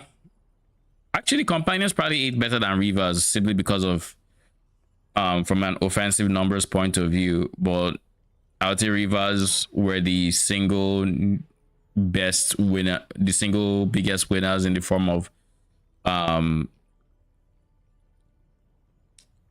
viability. Because companions you could still make work, they just sucked.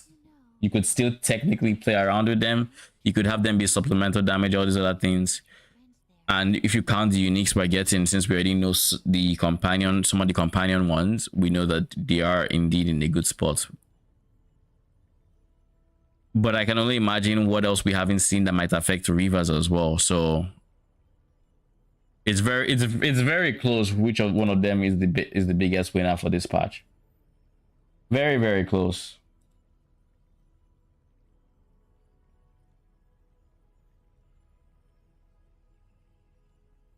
Anyways.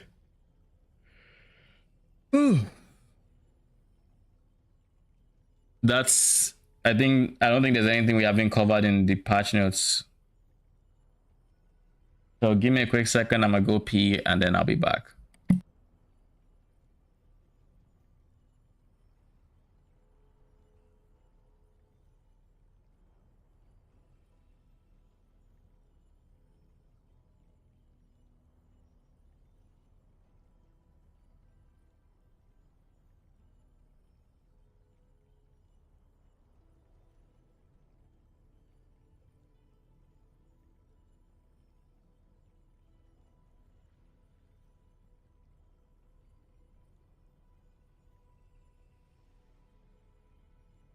We do not understand why a rapidly fading life should dream every day. I've had all those dreams.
We have many friends. 1, 2. It's enough.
We're fond of this sky.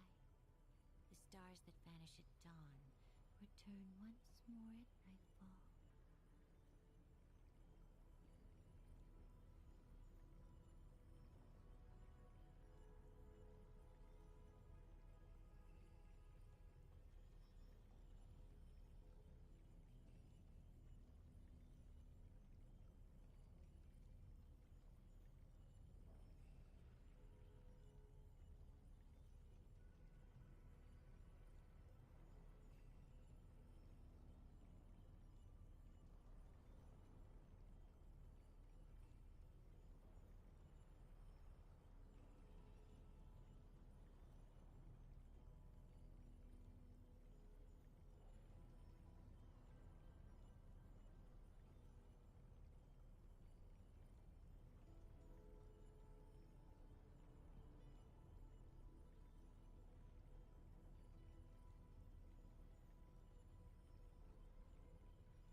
Okay, I'm back.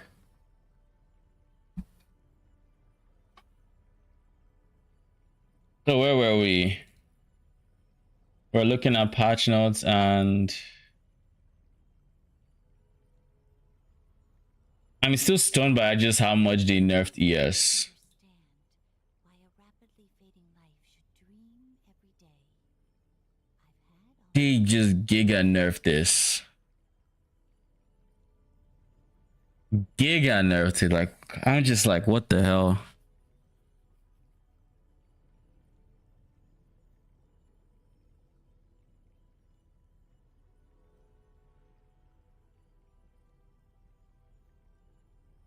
Anyways,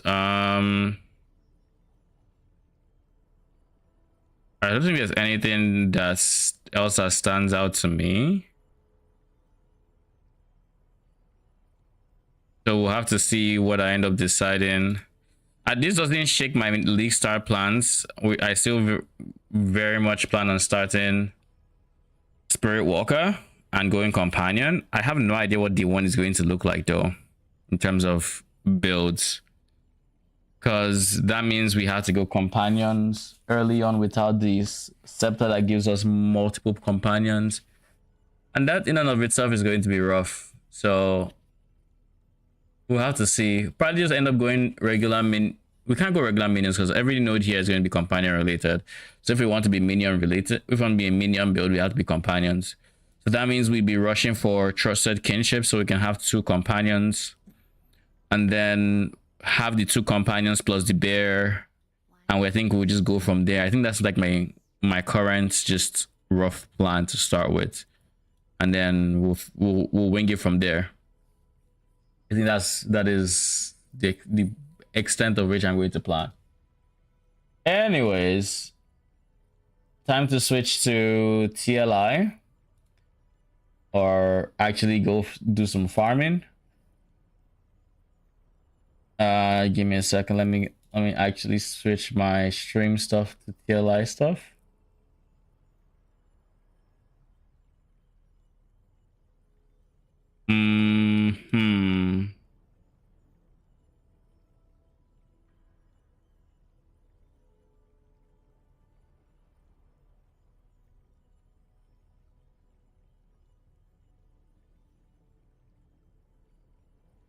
There we go. Torchlights. And then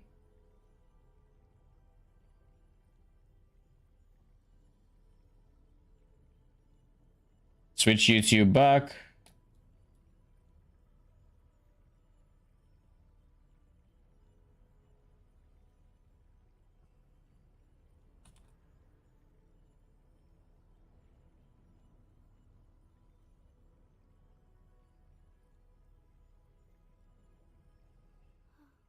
I can't believe how much they nerfed Infernal Legion.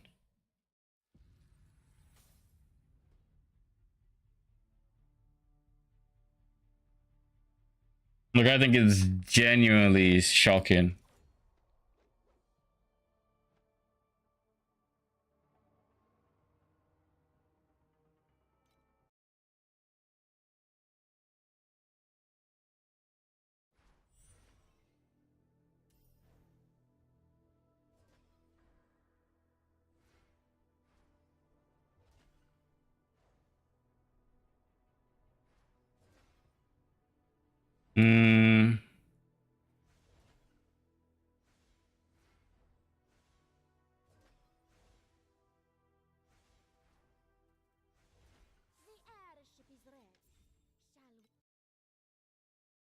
Let me just make sure it is. Yeah, it is reading the log.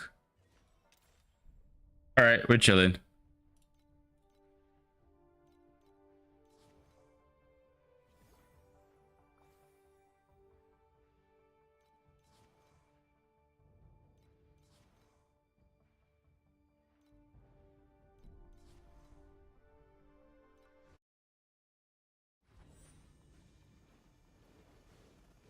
I love my movement speed setup. I can really appreciate being able to run as fast as I can. Though I really hate getting hits because of how much Preserver gives me and how much MS I end up losing because I get hits, because her MS is dependent on not being hit recently. Kind of makes me wish I had a bit of evasion. Just a little bit. Not really, actually. Evasion sucks in this game. To be fair, I'm also just not a big fan of evasion, period. I only ever built evasion once and it wasn't a great experience. Like, in any of the PoEs.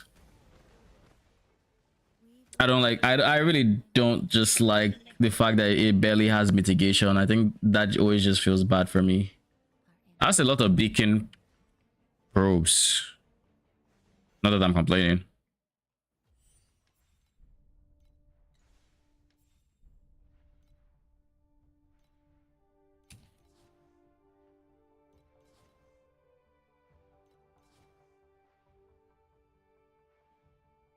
0/3 for all of them, so we'll let them be.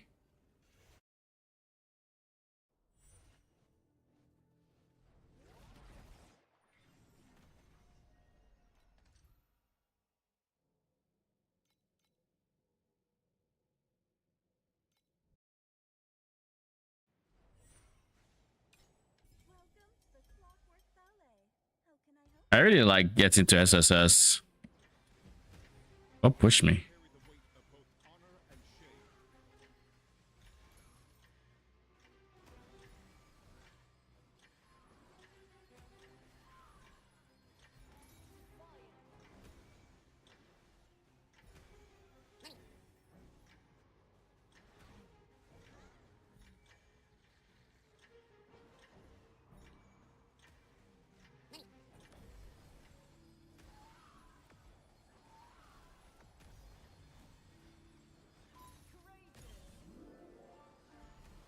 Perhaps we can be friends once you've turned to dust.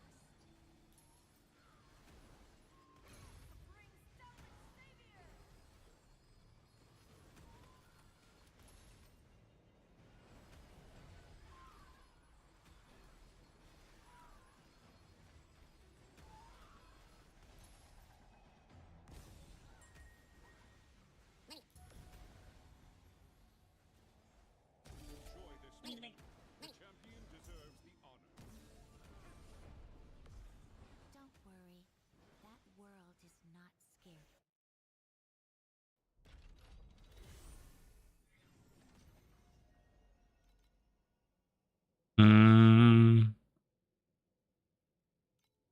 Everything looks fine.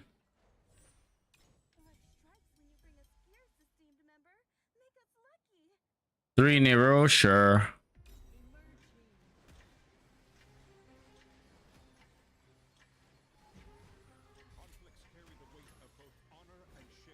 That's one. Oh god. I either have to come all the way back here for my Sandlord.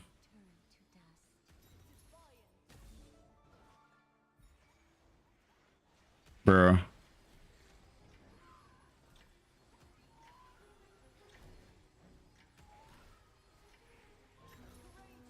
Thank you.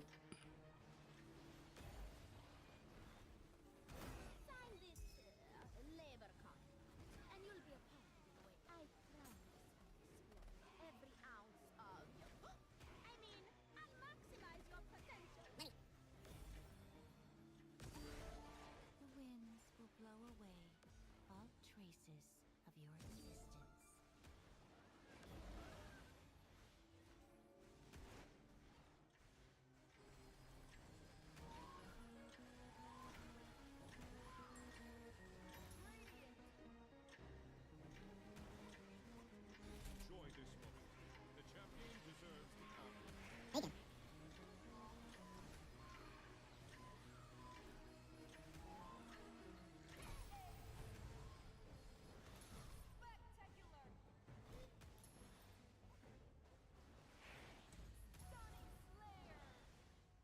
Alice?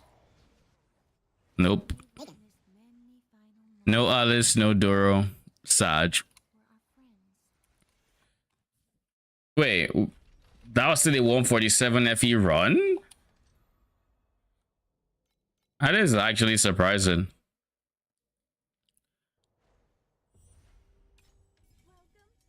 Also, with the cost of Traveler constantly going up in price, if I'm being very honest with myself, I have been thinking of running it myself. But it's always so attractive to sell it because it's instant money. But the appeal of having an expensive item that could potentially drop, like eventually you'll probably drop it if you play enough. The question is, will I play enough from this point on? If it's based on all the Traveler tickets I've ever had, I think I probably would have dropped it at least once. And it's also, I don't even know what item it is to price check it. I know it's a unique item that is making Traveler prices be as expensive as it is. There's some unique that is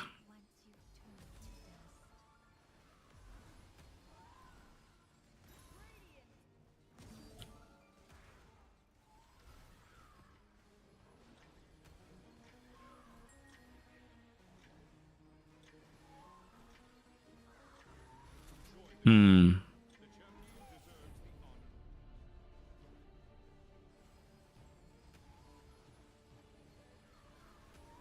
I guess there's actually an easy way to check what unique it is. I believe I can check the traveler's pool when I hover on the fights. So I'll check that once I'm done with this map.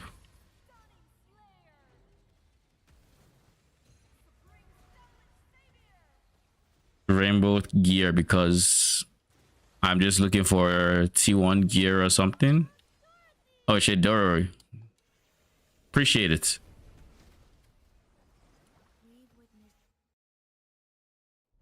Hmm.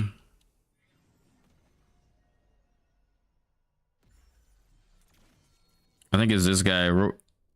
It's Royal Cycle? Additional early damage for every 30 of highest stat among strength dex ends. Cold damage per int, lightning damage per dex, fire damage per strength. So I can imagine chromatic shot just wants nothing but that item. Chests,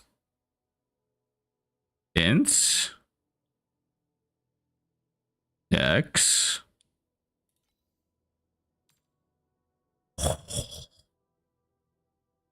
Holy. On ID are going for 20k plus. Okay, so I think it just makes sense for me to just send it. To just keep killing traveler here and there. And pray I get something good.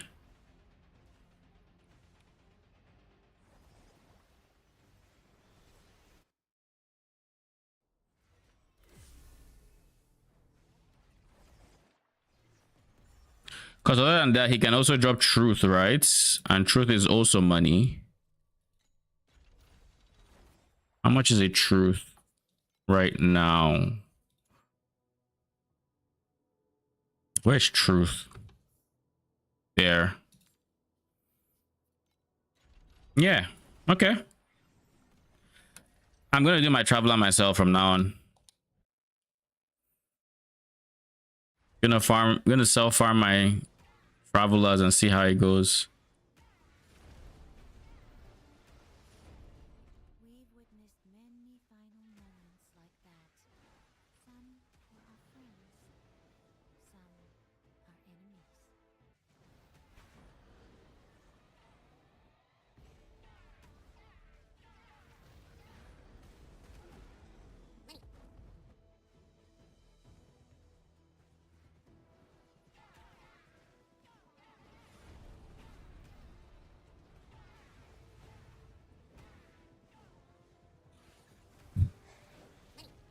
We've witnessed many final moments like that.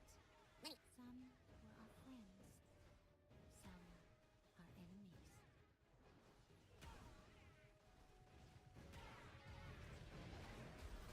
Loaded. What's that? Thank you very much.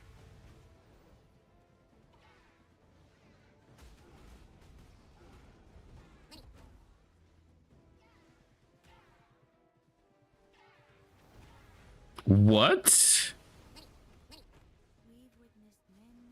I don't think I've seen that many bosses come from a single like cluster of goblins before. And I've seen it the same number like twice, like 6 bosses, which I mean, to be fair, the first time wasn't exactly the same cluster, but it was in the same area.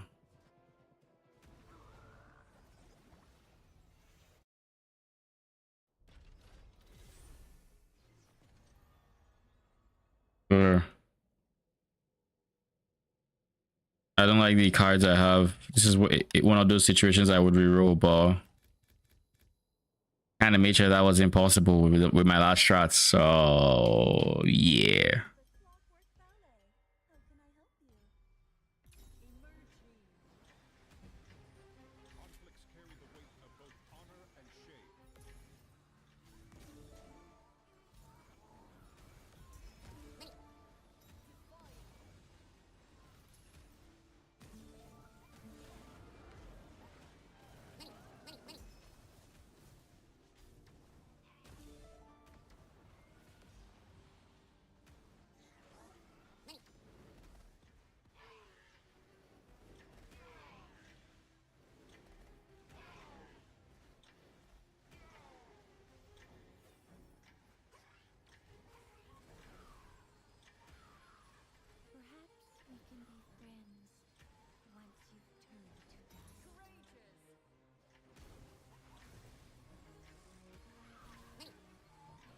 Oh, jeez.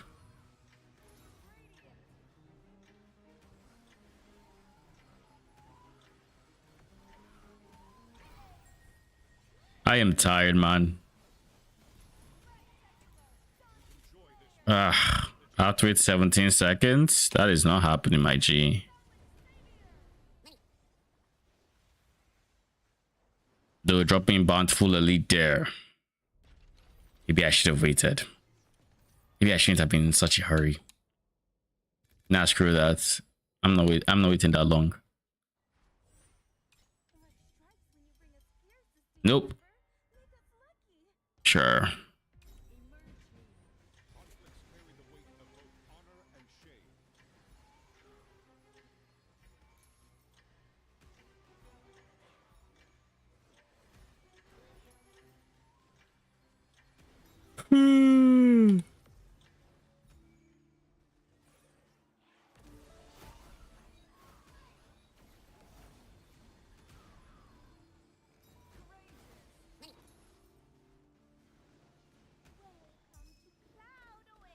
I think I might honestly have to spec out of time-based clockwork because I get too much time and I don't spend enough in the actual map. This is going to push me over the 1 minute mark, and I mean it might just be a, yeah.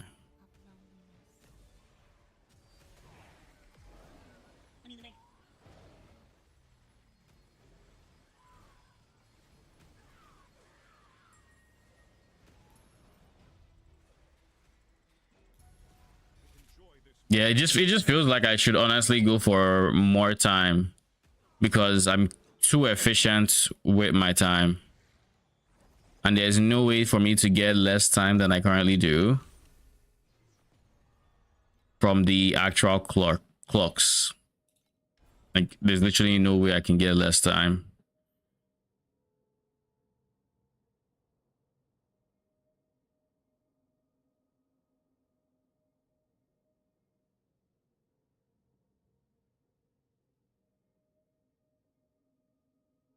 Yeah, I don't know.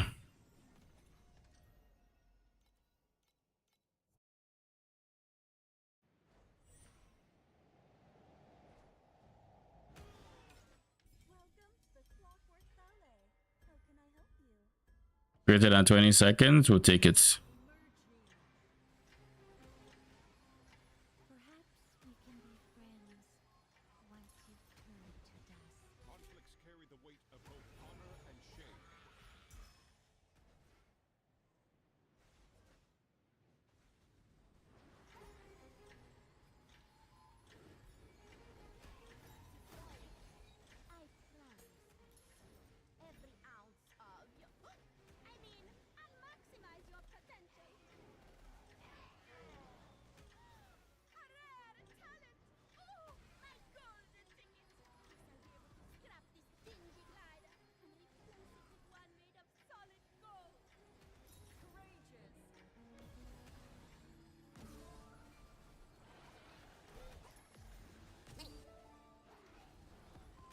This is going to put us over the 1 minute mark. I already know.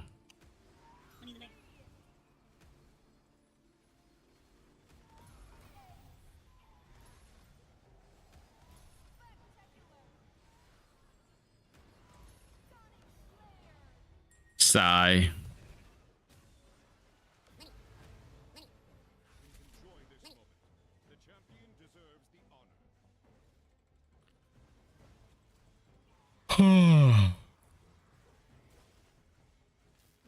Surely this is worth, right?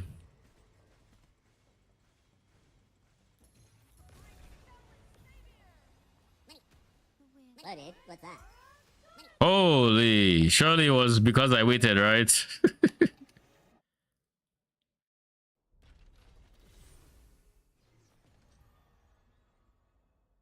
FK an hour is actually insane.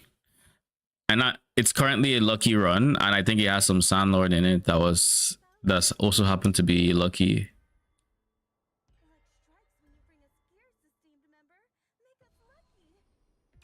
I see that and I just see punishment. Because like realistically, only this first one is going to have less than 20 seconds.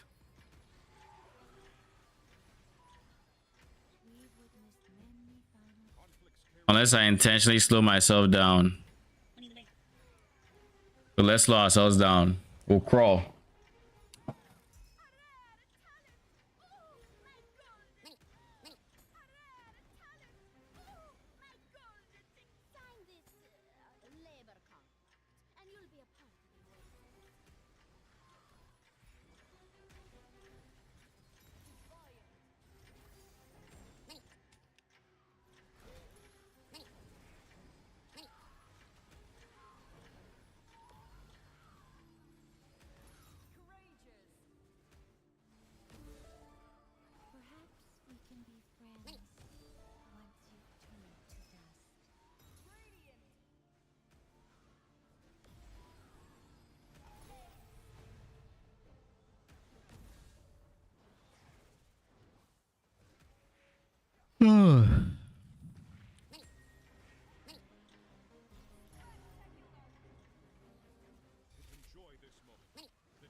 If I can get booster drinks here,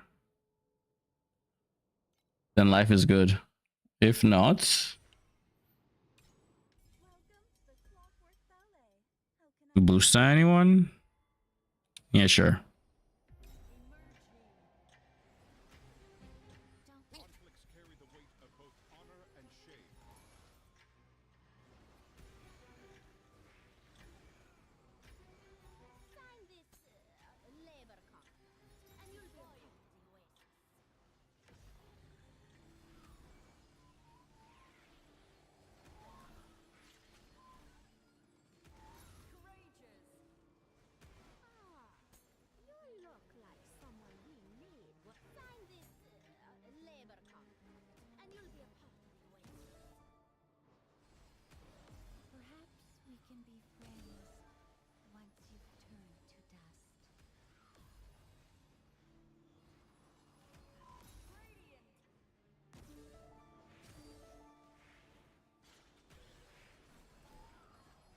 And now we are going to go over the 1 minute mark, and then we're going to question if it's worth waiting.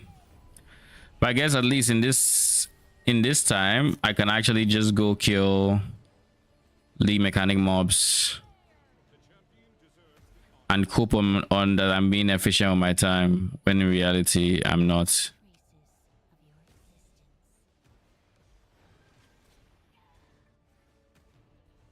Bro.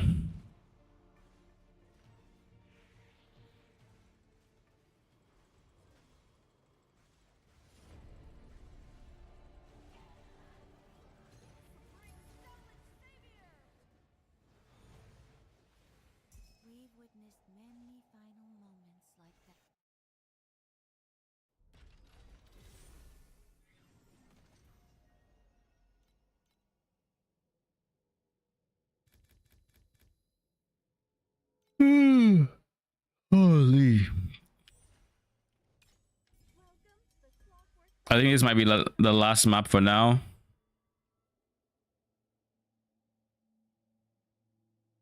+1 rarity, cogwheels, shoggle cogwheels.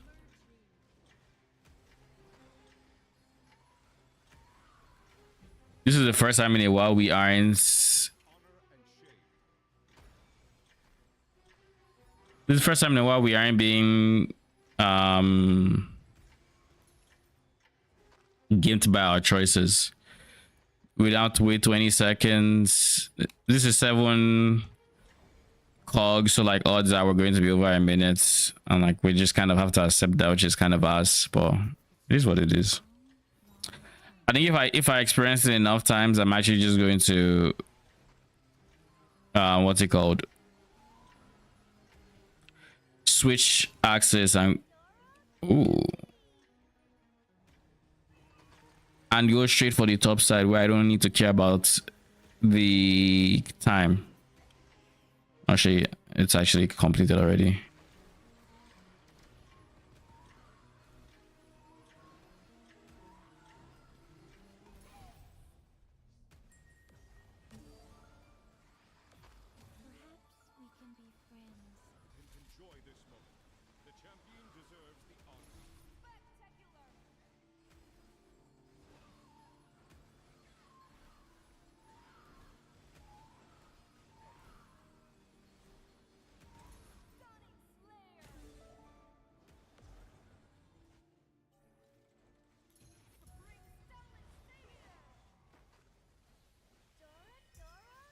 Gee. Goddess of Hunting, please be good. Please be good. What was that laugh? Oh, please. God damn it.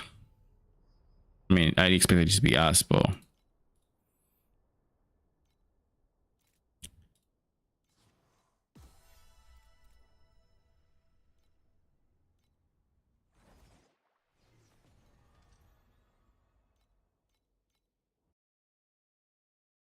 I think I said the last map was actually the last map, but this is the new last map.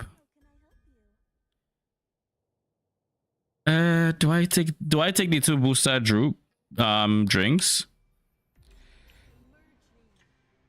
T0 boosts greater than corrupted mind infusion. Are you asking me?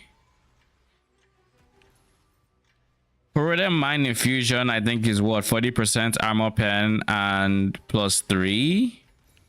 Or is there something I'm forgetting? I guess it could be level, is it level 40 gem as well, like Dark Gate / Dazzling Bloom, which you would opt for your Nari, so you'd go for Dark Gate because you don't want to teleport.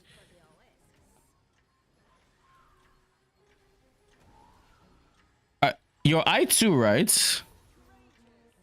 If you're I2, then what I just said is relevant. And if you're I1, then you don't care as much, because yeah, you don't care.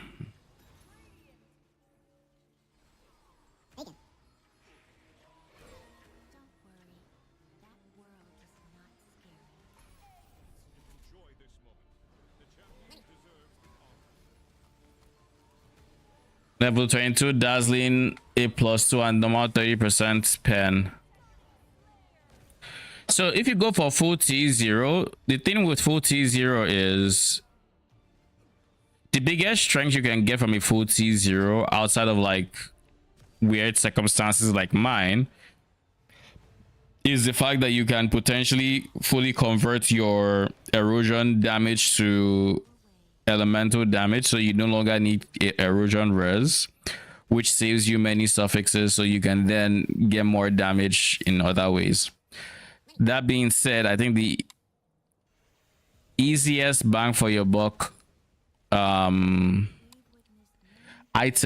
is Lone Walkers. So I don't think inherently T0 boots are better than double corroded mind infusions, especially if they're on the right mod. I would say I would probably rank it T0, mind infusion, Lone Walkers in that order.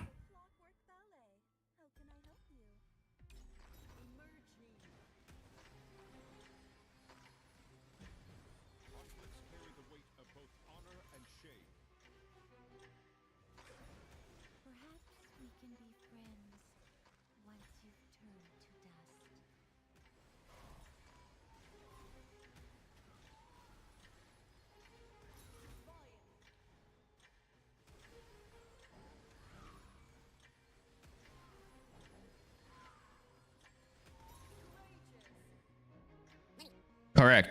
Lone Walker greater than mind diffusion, greater than T0, unless you're really concerned about defenses, then I would say T0 is a lot better balance on that regard, because T0 is very strong defensively. Like I said, with just T0 and a Sweet Dream affix, you can go for full erosion damage converts. Actually, you don't need Sweet Dream affix, you just need base affix, which will give you like 45%, and then you can get like 55% from an ultimate mod that you T0, something like that, to convert 100% of erosion damage to other elements.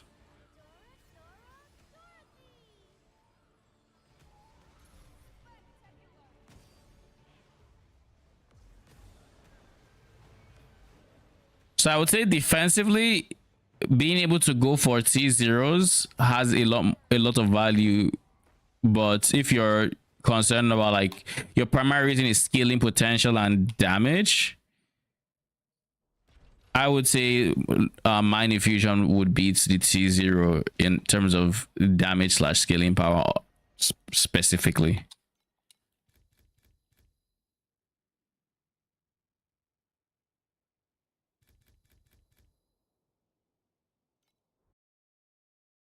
And you are welcome.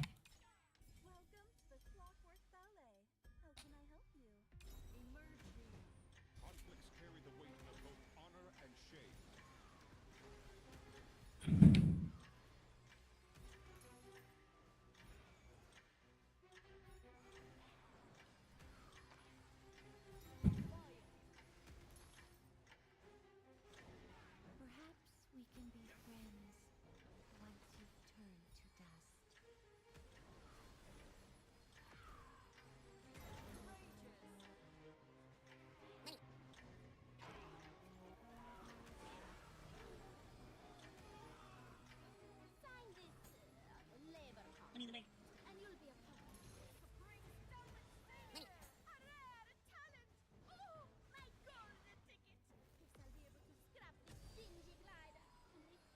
friends once you've turned to dust.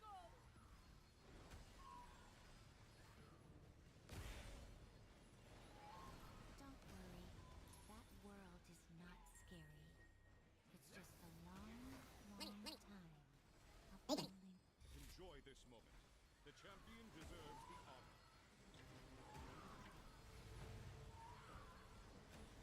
Give me a good, or not.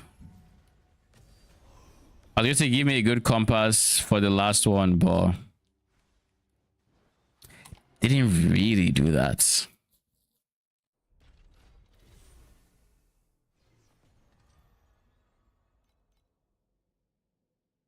We're out of compasses. We have dull, we have compass, we need war. We're out of God of Wars. Bro. Hello. Sup? Where have you been? I texted you. You texted me?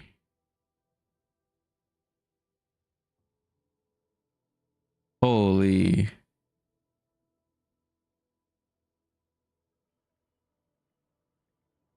Sounds like a day. So good. And with your phone dead, you couldn't call. Now. It's what matters.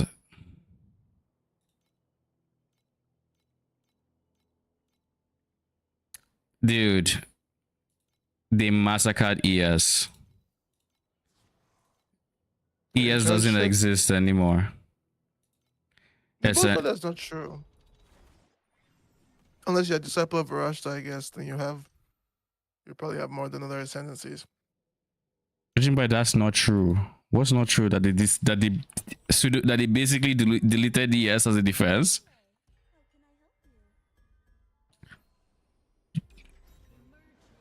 Did Berlin and Cell get nerfed? I don't know. I don't check non-minions. Bows got buffed? Can we talk about Omen of Corruption? What about it? They removed it. What's there to talk about? They removed it.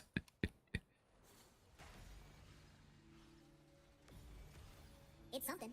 Ooh, 100-fold. It's God. Say goodbyes. They don't want you deterministically getting a corruption outcome. On the bright side, it's not like it was double corrupt or anything like that. It's just now you go through more Valorbs. They get their Valorb sync, I guess. Divines are more common. Yeah. So Valorb sync OP. the League of the Vow, you know. Fucking horrible day. Destiny 2 shut down. Oh, Toa was disparaging here. I heard. 11 in discourse is like 2 o'clock. I saw. What a good sign. Is what it is. I assume you know, but I am streaming.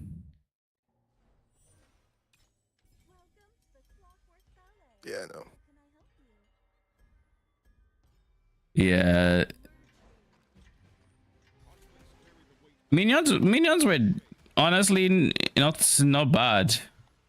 Infernal Legion got absolutely smoked, by the way, in case you were wondering. I figured it well after the Jungron video. I didn't even see the John Brown video. At level 21, you pretty much pressed 0 buttons and you went straight to Arbiter. Was he doing the version where you were weapon swapping or just? He might have been, yeah, but maybe there's even macros for that now. Who knows? I mean, they probably are, but like at level 20, whatever. What minion are you using that is that good on health? What's that? Because like at that point, you would have to get to interludes to get the elephant, which was Act 3. You have Root Ridge, but Root Ridge was literally gated behind weapon swap. So if they deleted weapon swap, that entire thing would have been deleted. But they said, you know what, we're going to make weapon swap better for regular minions, just in case you wanted to engage with that.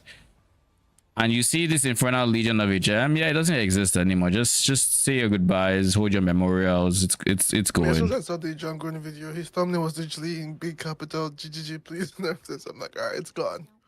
They already sniped Bros builds. So it's gone. I mean, I don't know that they nerfed it strictly because of the video. Probably play the parts. But I honestly think they're always going to nerf it regardless of that video or not.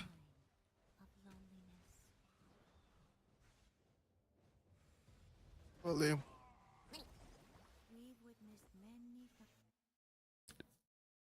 Farming is going to be in such a different place next league. Greater currencies are rarer. Greater Augs and Transmutes were nerfed by a decent chunk. Like they are rarer, and then the minimum level was reduced, which means even less mods are excluded. So their stonks went down. Reavers ate good, so at least there's that. Companions ate good as we expected. Rage ate like some pretty nasty nerfs. Like rage minions, that is, to be specific. Ate some pretty nasty nerfs that I'm just like, I don't know that I needed to be reduced this much, my guy. But I guess, I mean, if you compare it to the rest of the tree, you can say, yeah, it should have been. But like at the same time, I felt like the rest of the tree could have been buffed as well. yeah, for real, bro. Basically, they said, oh, you like getting a minion attack speed. All right, let's just cut that down to 40%. Just give you a 60% less on that. It's like, what else do we have here? Nobody's getting rage because they want increased damage, my guy. Like the increased damage was nice, but like the attack speed was the bread and butter. What the fuck?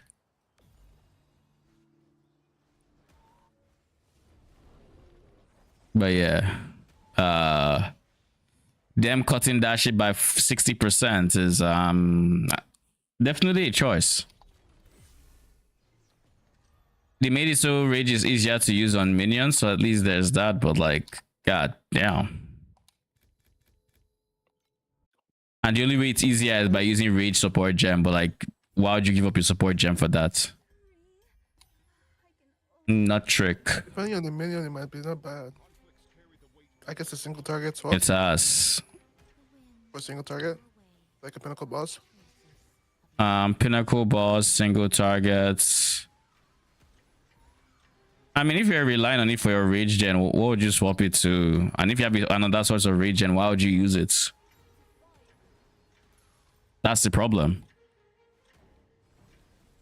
Like if you have no other sources of rage, it's effectively like 30% more damage once it's fully rammed. So like single target, it can do whatever. But because of how rage works inherently, I wouldn't even recommend. I don't think I would recommend. So we can only get one of the nut tricks in this map. Okay. And because of the way rage falls off and all of that stuff, it's like if you rely strictly on them hitting, they aren't going to have rage while clearing, which I guess is fine.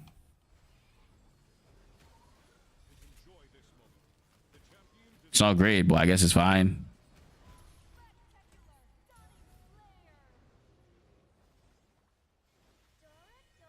What's that? I mean, Duro, thank you for proccing. Alice, where were you? There weren't as many ascendancy changes as I expected. And something I found awkward was they changed something on the Oracle, but because it was a skill, they put it in skill changes instead of under ascendancy changes. Found that kind of awkward. But other than that, yeah, there weren't too many. Holy, Totem's looking actually pretty good. Yeah, I was like that. I saw a cheat. I was like, Tatiantel is probably smiling right now. He was already gonna start Spark Totem because it's actually just still good. But now it's Ancestral Bond removing the requirement for charges is insane. Insane. What the fuck? Honestly, fuck that. Remember that build I told you Palstrom made? He put Giga Money into Ancestral Totem and realized those things had added attack time that isn't on the gem info? I mean, now I saw that and I saw it. I don't know how I feel about the change simply because I think that that's still I don't know if it's scalable. It doesn't say that it's scalable. It just says it's half of the attack time, which means it's going to be in most cases probably less than the original, but I don't know if you can reduce it further. You can't scale it. You literally can't scale it. So it's You better. had infinite totem shit. It's like all these melee attacks. No, that you're talking about its current iteration. We don't know what it's going to be, what the new iteration, if it's scalable or not. They didn't say. Hopefully. So by the verbiage, I'm assuming it's not scalable, just like the old one, and it's just a lower number, which is is better. But is that great? I don't know. They also removed the infinite scaling of ancestral bond, which isn't like, it's fine if you can get different sources of plus max. It preserves plus max's integrity, which I actually kind of like. That being said, didn't they kind of like, I feel like I remember them on Shield. Yeah, Shield. And Oracle has it too. But those are the only two sources. I think didn't they remove it on the tree? There are two for attack based totems. I feel like they removed. I think they removed them. Sure. I mean, I can put POB2 and just check. But I'm pretty sure they removed it last season. I remember being surprised by the fact that they removed it.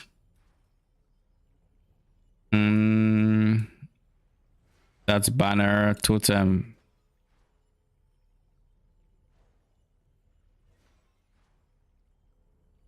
I guess you're going ancestral totems.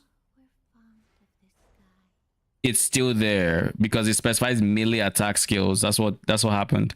So ballistas can no longer benefit from it, which was definitely a change. Where is the second totem wheel? There was a second one here, unless they moved it. Would they have moved it? Where else would it be? I was looking a bit into banners in this game, and they are strong, but I can't even imagine trying to rely on any of them for defenses because it's variable defense. Oh wait, there's Banner Man. I don't think I would want to. It only lasts 2 seconds. But in this game, they actually all gain their buff whatnots independently. So you can have all three up and they'll each be getting their resources separately. And when you cast one, it's not affecting the others, which is a much better system, by the way. Holy shit, banners are looking kind of crazy. Did you just pull up what banners do? They took away the movement speed penalty. They give that shit more AoE.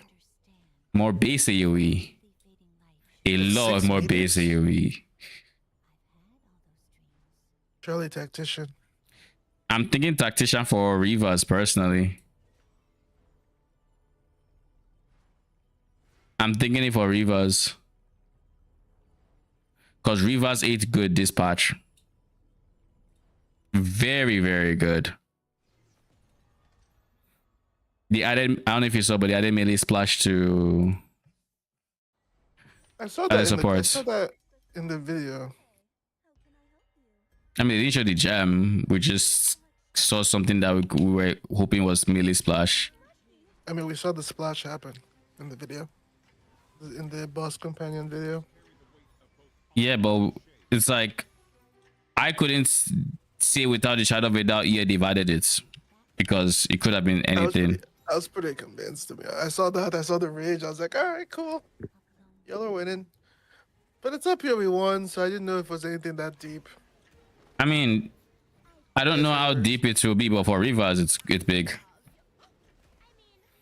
Tech Rods is the bigger buff. No, Brutes already had AoE. They had their bone shatter already. No, but slam or not, they will still benefit from the splash because their auto attacks will still splash, and it would help them in situations where they couldn't get the splash off, and maybe to help them actually get better like stun on other surrounding enemies.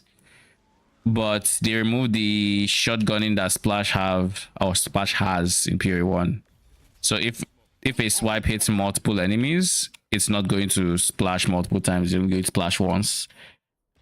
Is my current interpretation of whatever they described is. But the bigger buff to the Reavers is Tech Rods. Now there is now with Tech Rods they won't die, which means they just live for 20 seconds. For those 20 seconds, they'll have they'll have Soul Eater, they'll have increased attack speed, and they can die, all for 1 gem. And this is, of course, with their ramping rage. One thing I found awkward on PoE 2DB is Reavers' description says they gain attack speed based on rage, but I couldn't find where the stat was on the minion, so I don't know how much attack speed, but they also gain attack. They are the only minions that gain attack speed from rage as well, so they have some extra rage scaling. And of course, their quality being increased rage effects is also probably maybe to also help with the attack speed portion as well. Who knows? That being said, quality scaling is in a worse spot, significantly worse spots. I'm gonna find out that, to be honest. Them nerfing the Alas was like, this was already a change gem. Why are you nerfing the quality it's providing, my guy? Smoke twirling slash. Holy, what the fuck? Lol, what did they change? Fuck? That shit used to be 0 to 20% more attack speed. They made Oh yeah, it increased. Yeah, I saw that one. Yeah, that was enough for you to not really build attack speed? It was. Yes, because you have to build AoE and damage. Alright, whatever. It's not a big nerf. I'm still gonna have to play it. Shield. Oh my god, shield wall? Shield wall is dead. What the fuck? What did they change there? What the fuck? You can't shotgun. Lol. Just the damage. Oh, it's dead. So all these are the buffed boos, eh?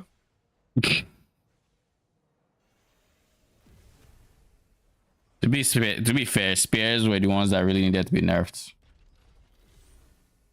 Oh my god, they just updated it too. Updated patch? How quickly did they update the notes? Again!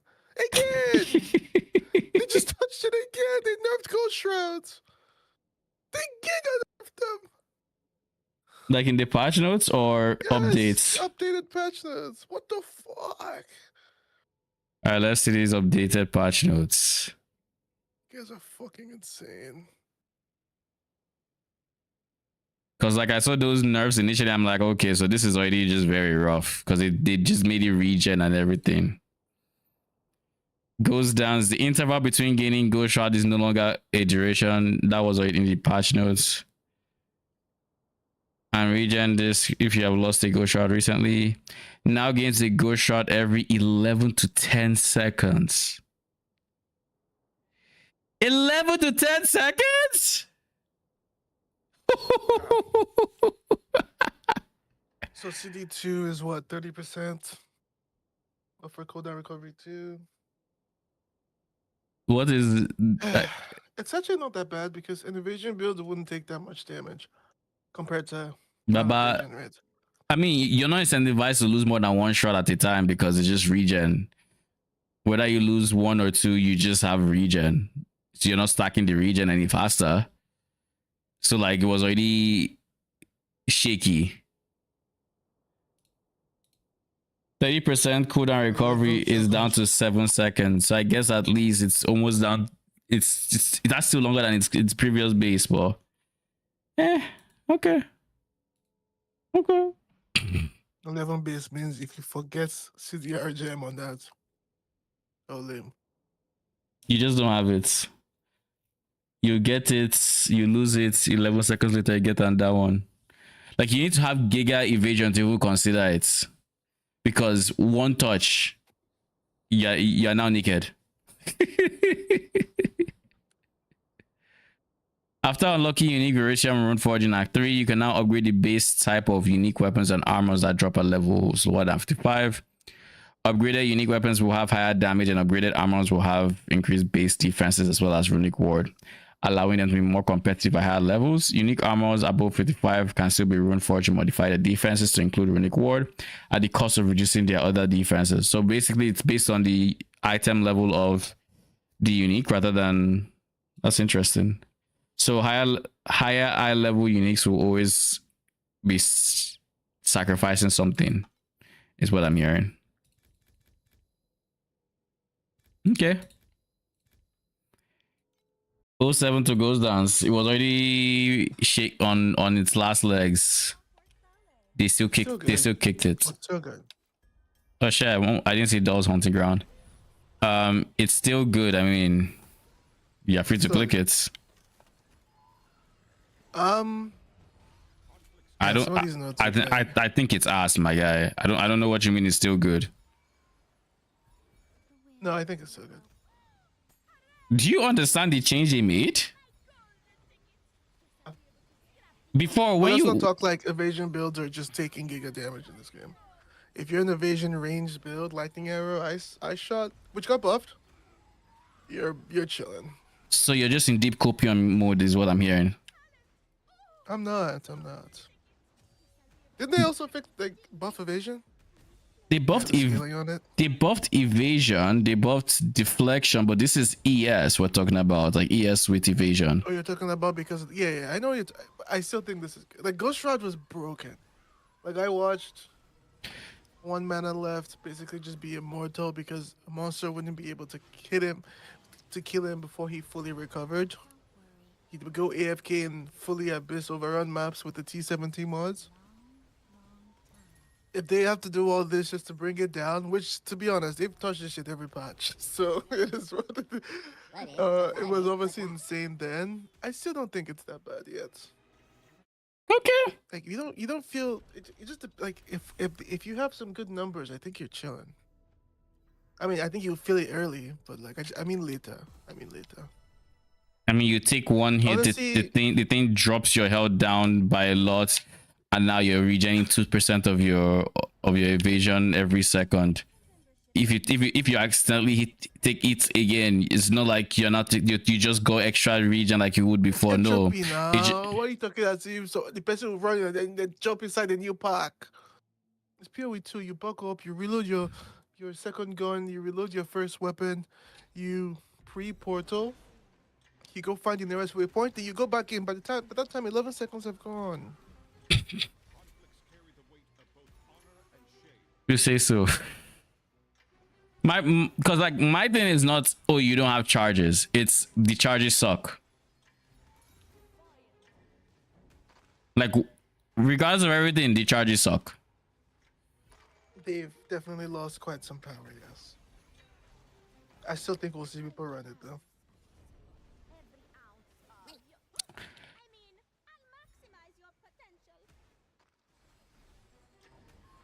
I don't understand this whole Twister conversation. This shit is not broken.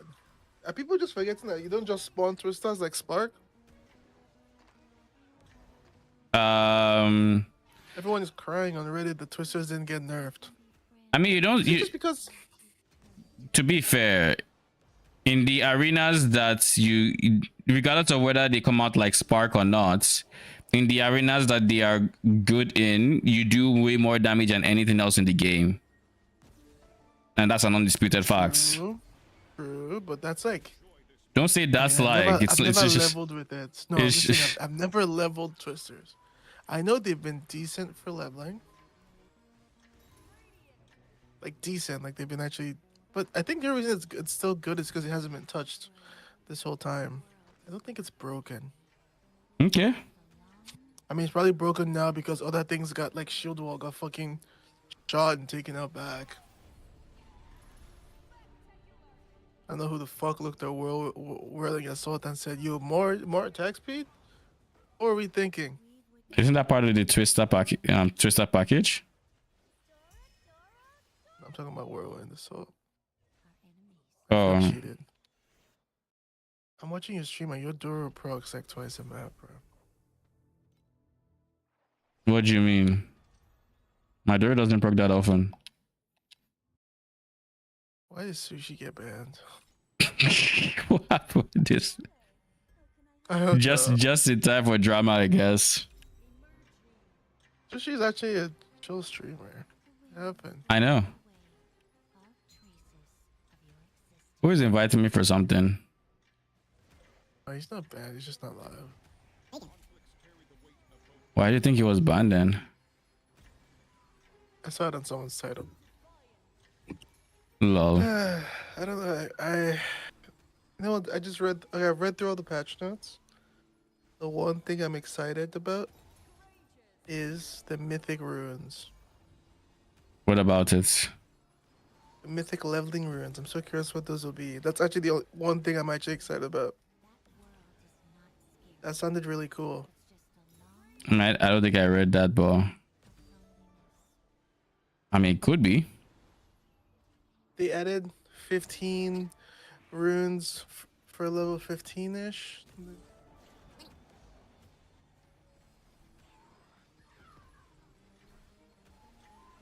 ES got smoked so hard. Every stat of it got hits. Every single stat.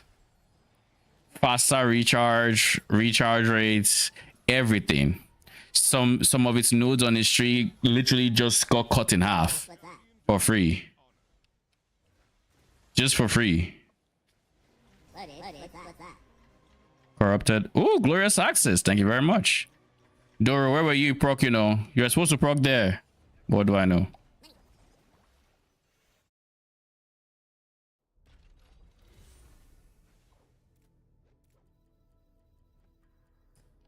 Nice. That was a good map. That was a good map. And these are What'd you say? insane. These are controversial patch notes. Mm-hmm. That's for fucking sure. Like I knew they needed to balance ES and the other defenses. But like I figured, you know, both the other ones, ES nerf touch it, but like don't fucking blow its brains out. This is what the rune thing said.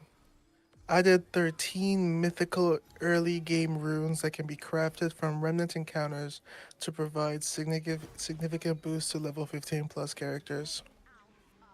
Okay. And I'm like, that's kind of exciting.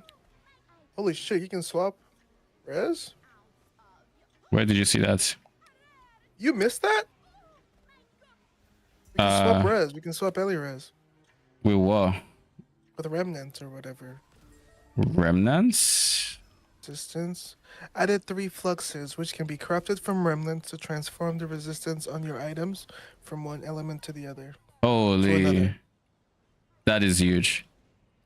That is I very feel like these are nice. changes I'm more hyped about than like the skill changes. Because the skill changes are cool, but I think I wanted some more ascendancy shit. What do you mean ascendancy shit? Just more ascendancy touches. I think Just like Chayula Mog more- might end up being the ascendancy I go for RF potentially. RF what? What do you mean RF? What? RF. Oh shit. Riven Flock. Oh yeah. Don't call it that. Why? It's RF. RF. Is it not RF? Or am I missing something? Is there something you hate about Raven Flock? Totally. Them buffing blood mage ascendancy is just a fucking. We dare you to play it now. Didn't they nerf like life costs and shit like that? You want more cost on these builds. That's my point. They nerfed life costs. They did. Like they reduced the life costs you can see on different sources. It's more the fact that like she's not gonna be giga leeching. They increase how much they went from 20% spell damage leech's life to 30%. If you're doing that to blood mage, and that's the only change you make on blood mage, you are literally saying you need this now. that's what I'm thinking. That's what I'm thinking from that. But you still probably will need to build. I mean, more leech mods to be able to do leech shit. Yeah, I think That series acuity is dead. I think the biggest appeal for me with Chayula Monk, aside the new helmets, is the leech. I just realized that literally just means you have sustain on a minion build, which is not something that's easy to get, especially now that ES is persona non grata. I'm sorry. So Sanctifying and Valorbs don't pre-divine the item anymore? Yeah, so you have to divine the item yourself. Bro, what the fuck? What the fuck were these changes? You wanted divine sinks? There you go. Oh, is that a reason? Never mind then. That's good enough for me. I'll be a fool to bitch about that.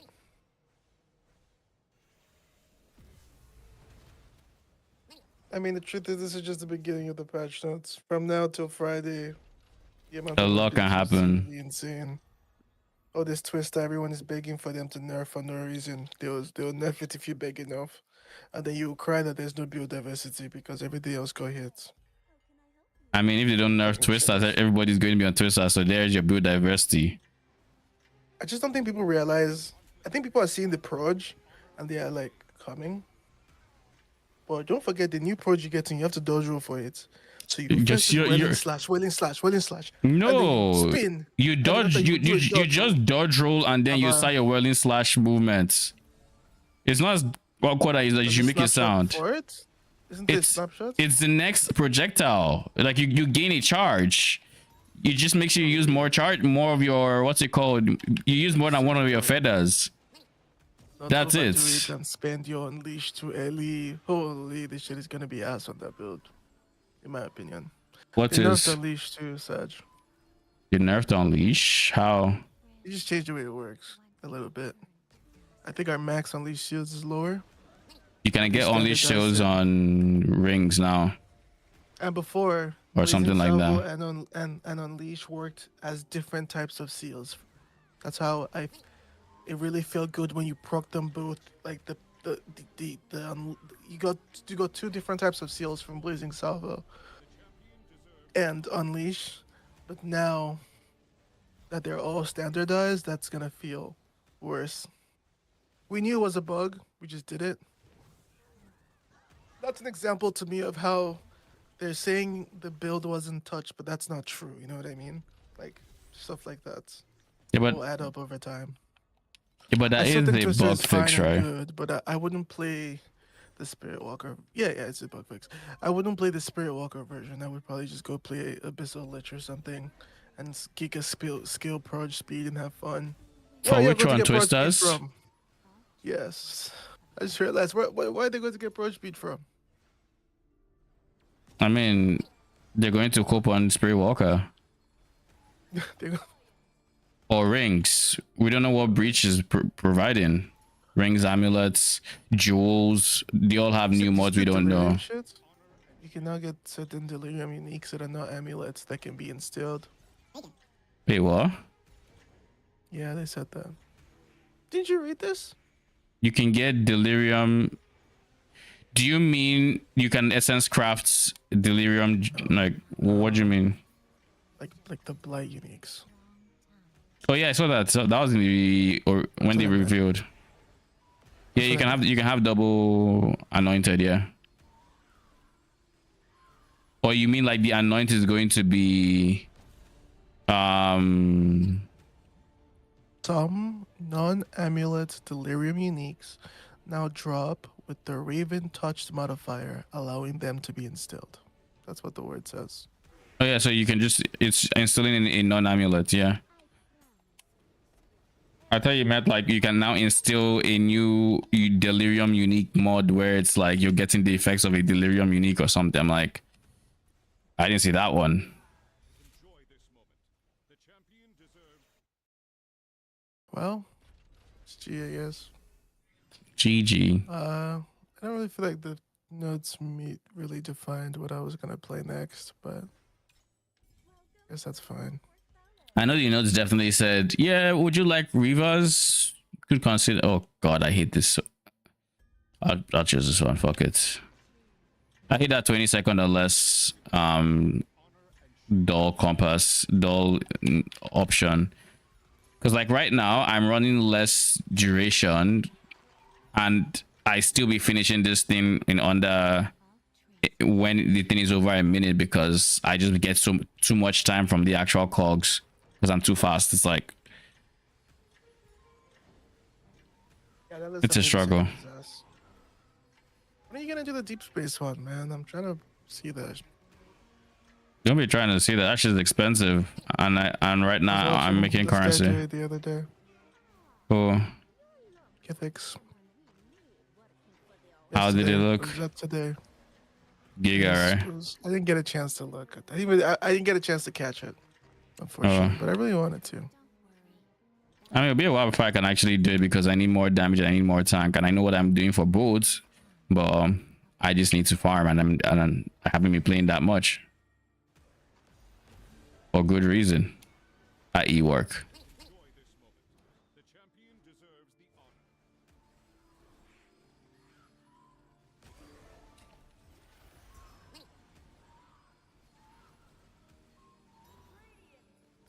Tomorrow, hopefully, I can get a decent amount of currency, and at some point, I will look up and my goal is to see like 20-25k net worth, and then I'll start liquidating.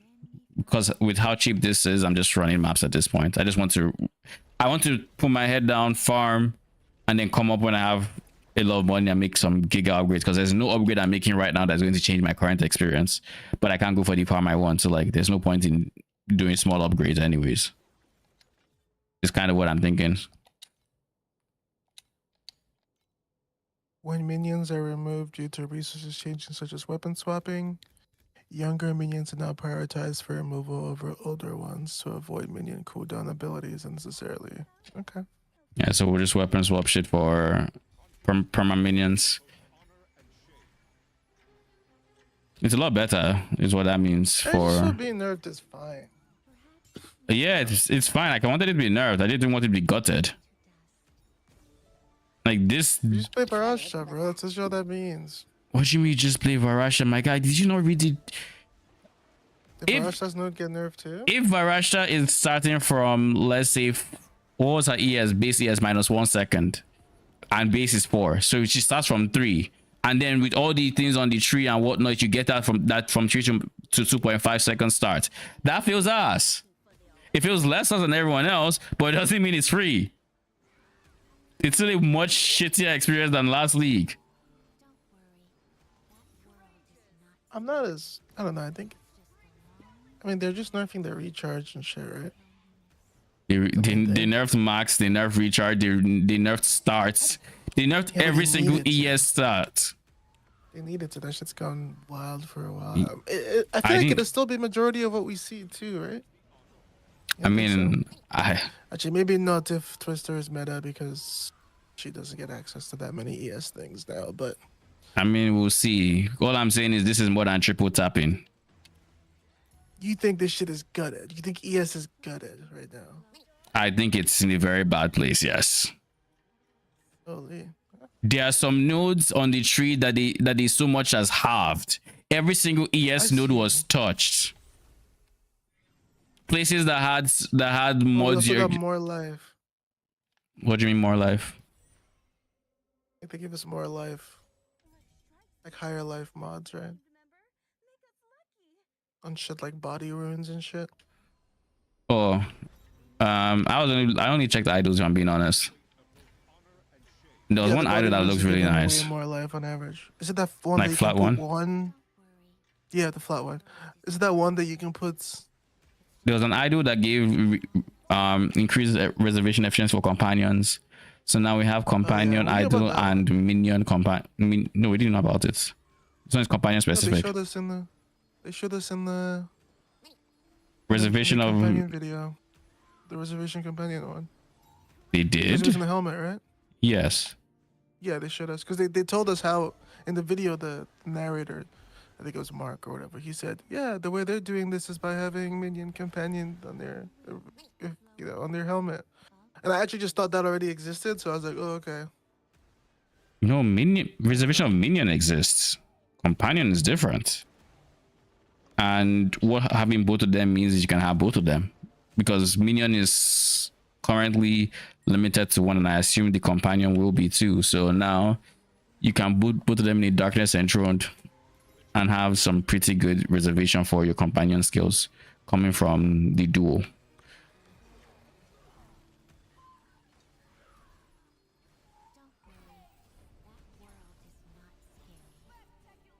I think that's cool. Mm-hmm. I mean, we'll see. I'm an ES enjoyer, obviously, so you'll hear me bitching about it. Did you go through the skill tree changes? Or I did. I see the numbers. I just it's hard for me to.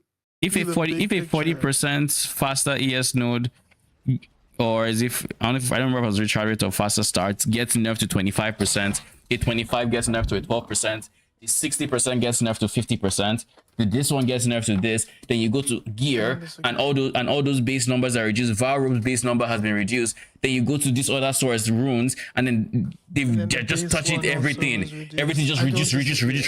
Runes reduced, but I also know we had really high, so I don't know what it's gonna be after. Are you saying we'll be at like 2k ES for CI build? I don't know. I don't think we'll be at 2k, but I'm saying we'll be at the if I had to say before, you could get to 20k on the tippy top, right? Let's say 20k tippy top. Now tippy top, you're looking at maybe 12k, 10k, and this is like giga investment. And at those levels of investments, your recharge time is like 2.5 seconds, maybe, with the rate being like 20 something percent of your ES every second. So you're so much squishier, and this is tippy top, so everything below that is in a much worse spot. You know why I'm struggling with caring that much about the change, real talk? I need the game to actually just also feel more difficult, because it felt like at certain ES numbers, I was just like, yeah, before they kill me, even, like, you know what I mean? Like, they before they do enough damage for it to feel. Are you talking about your ES leech build? No, because a lot of my last Or your ES Ghost Dance builds? builds were I haven't played Ghost Dance in PoE 2. I played it during Lightning Arrow, Lightning Spear, but that we didn't even have any crafting gear in the game at that point, so that was really bad build. That was literally just trade bots gear that had ES and evasion on it. Um, I'm talking more about just like I just don't feel like I told you I really want them to boost difficulty. Mm-hmm. I want the game to have a higher ceiling. It's because I felt like at certain numbers of ES or shit like it was chevrons. My last ES builds were chevron builds. They weren't even like recov shit. I just found chevron to be more not consistent, but like I guess more fun. Wasn't Chevron just being able to use Life Flask or something? Yeah, the life last thing, yeah. Because building the recharge on some setups was annoying. That shit was annoying as fuck on Druid. Because like you couldn't even make your way all the way to that top middle and get all the recharge shit. So you pretty much just had to like chevron and preach. Oh, we'll see how it is now. I guess. I mean, I'm not starting ES. I told you I wanted to play life build. So to me, I'm happy. I'm starting bottom right because I'm going invasion armor at that point. So There we go. Evasion's gonna look great on you. Yeah, Deflection got buffed. I don't know about evasion looking great. I don't like evasion as a defensive layer. Deflection got buffed. I don't like evasion as a defensive layer. Deflection is honestly just in my head. It's not great. The fact that you still can't cap it, we'll see how easy it is to get hyper. Just by virtue of not being able to cap it, there's a problem for me because evasion was RNG enough. Now the defensive layer that you might be relying on underneath it is RNG as well, and you can't cap it. I don't know. I don't like having one portal maps where I might just end up dying, even if it's a low chance.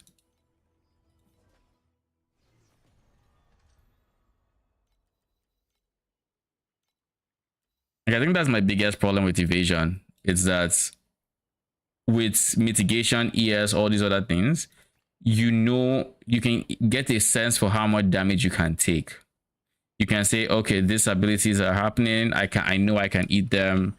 Okay, and if you block it, cool, you didn't take it, but you knew you could take it regardless. Then you look at evasion, where it's like you just hope you don't take damage, and when you do take damage, you hope it's not enough to kill you. It's just hope. Like personally, that's always been my pet peeve with evasion. That's why I don't like evasion builds. You think that even with deflection, if you build isn't deflection like just 40% less damage? Bro, what do you mean by just? Can we just say just anymore? If you don't have armor, it's just. I mean, that's fair. See, that's why I wanted to play an armor evasion build or just an armor build. Armor evasion makes sense, but the problem is now your evasion number is lower, so that with deflection is not going to be anywhere near as reliable as it was with the pure evasion. I don't think you've given evasion that much of a give yet, but also you've never played like Giga. Like I don't play the same type of builds you play with evasion, right? If I'm playing the evasion build, I'm a bow build, so the monsters aren't even really reaching me unless I'm really fucking up, right? Or I'm eating their proj. So it doesn't feel that ass to me, but I understand that you're a minion build, so you're circling around them. You're doing these minion-y movements that means you just be catching strays, which is annoying as fuck on an evasion build. So I'm gonna concede that one there, because I'm realizing that like you're saying this, and my eyes are twitching. But I'm like, why are my eyes twitching? It's like, oh, because I wouldn't play what he's playing on an evasion build. So that makes sense. I'm just saying mitigation. It's nice knowing what you can eat. I'm with you. Hey, we can use endurance charges now, right? So. Endurance charges don't have any base benefits. Fury 2. Yeah, that's the joke. That's the joke, brother. Technically, you still can because there's the whole reservation thing that gives its DR rights. Yeah. Put a pedigree up for a certain amount of money. I'm done. Let's fund your journey. You're done with the league? Yeah, I'm done. What else are you gonna play? Honestly, Outriders. I mean, I'm down. Though the problem Yeah, is but like you'll be finishing. I won't have I more. don't have that much time either. That's the thing. No, We like both from don't have that much time. yeah, but like I have even less time because until the Vista leaves, I don't have that much free time on the weekends. Well, technically, I kind of do. Kind of. I'm planting my garden this weekend. Y'all want to come help? I mean, that's I'm planting a my tomatoes girl and bell thing. peppers and jalapenos and green onions and flowers too. Why am I stopping? Is am I getting frozen or is it just body block? Exciting. I mean, I'm not a plant person. My girl, sure, she'd probably be down I to got help if she gloves. wants to leave her house. What do you say? I got gloves for y'all. I'll make y'all food after. Yeah, because close is Barbecue and chilled crush. And then we can have a crush IC in 20 degrees. You know it's a good deal. Put y'all to work. Whatcha? Did you just watch? Lamo. I knew what you were trying to do. And I knew it wasn't Samurai Jack. Ah. Oh shit, triple beautiful. Beautiful. I got triple golden compass. No, I got two golden compasses and one golden You FE. finished the Yo. reroll strats? Yeah, I only got like 3 different cards from like 60 something. I make good money from it. Don't get me wrong. I still made like thousands. So I won't complain. But I don't think I think I got kind of unlucky on the like I didn't get any diamond God of War, and I only got 2 legendary God of Wars in 60 something rerolls. But I did get the essence, Mist Essence, so I won't complain. That made it worth it. Without that, it wouldn't have been worth it. I don't know if it would have been worth it. Really? You're just unlucky? Maybe I was. Like I don't know that I was, but I don't know that I wasn't either. I don't really How have many anything to gold compare cards it did to. you get? I got some gold cards. It's just the gold cards I could use. Like I said, I got like 2 gold God of War, and I got the Mist Essence. That was kind of it in terms of maps I could run. I went out of my way to do one map that was not really, it was like monsters drop fluorescent memory, and I was like, you know what, we put a lot of monsters, I'll just run it.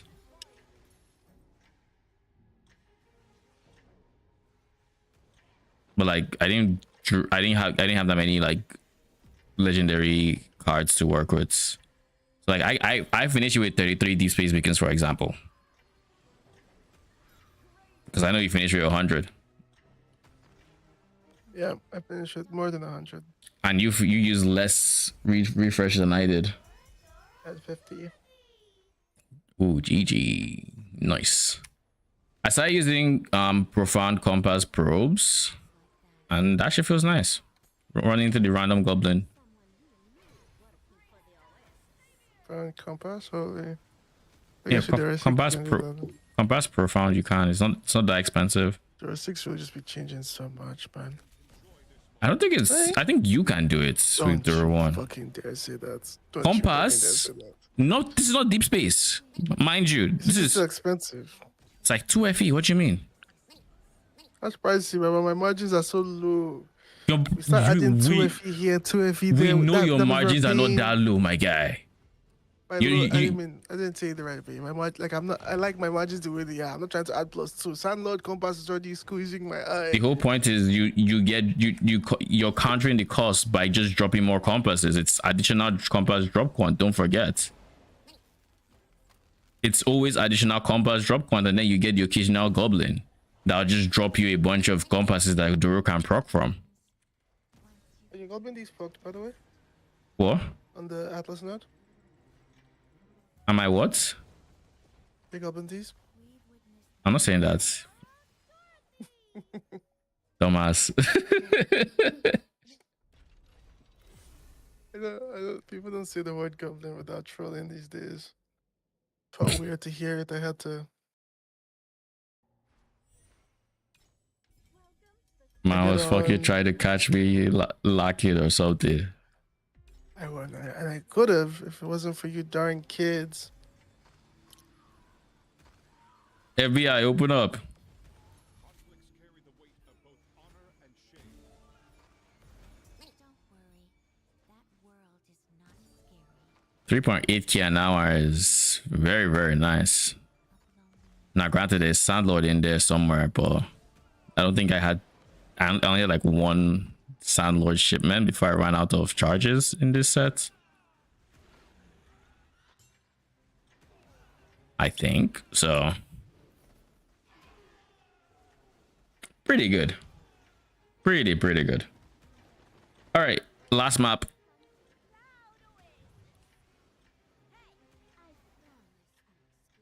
Every ounce of you.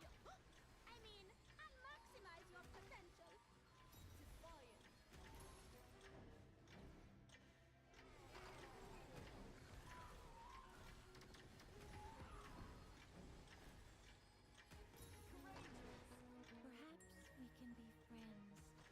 Perhaps we can be friends once you've turned to dust.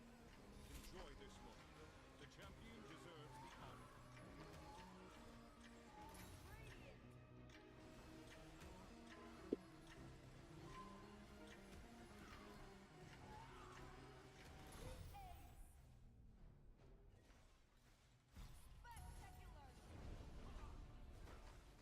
We've witnessed many final moments like that. Some Where did this currency come from? 51.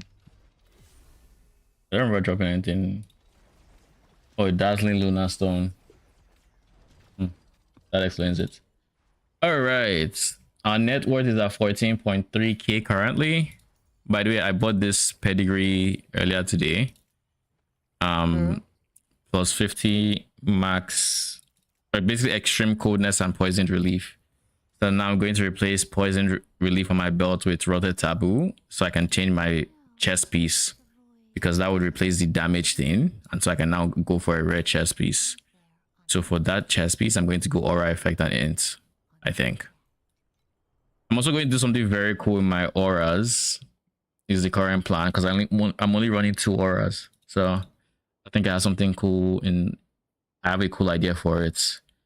For a big swap, but everything's expensive. Running like 11k on what you call it.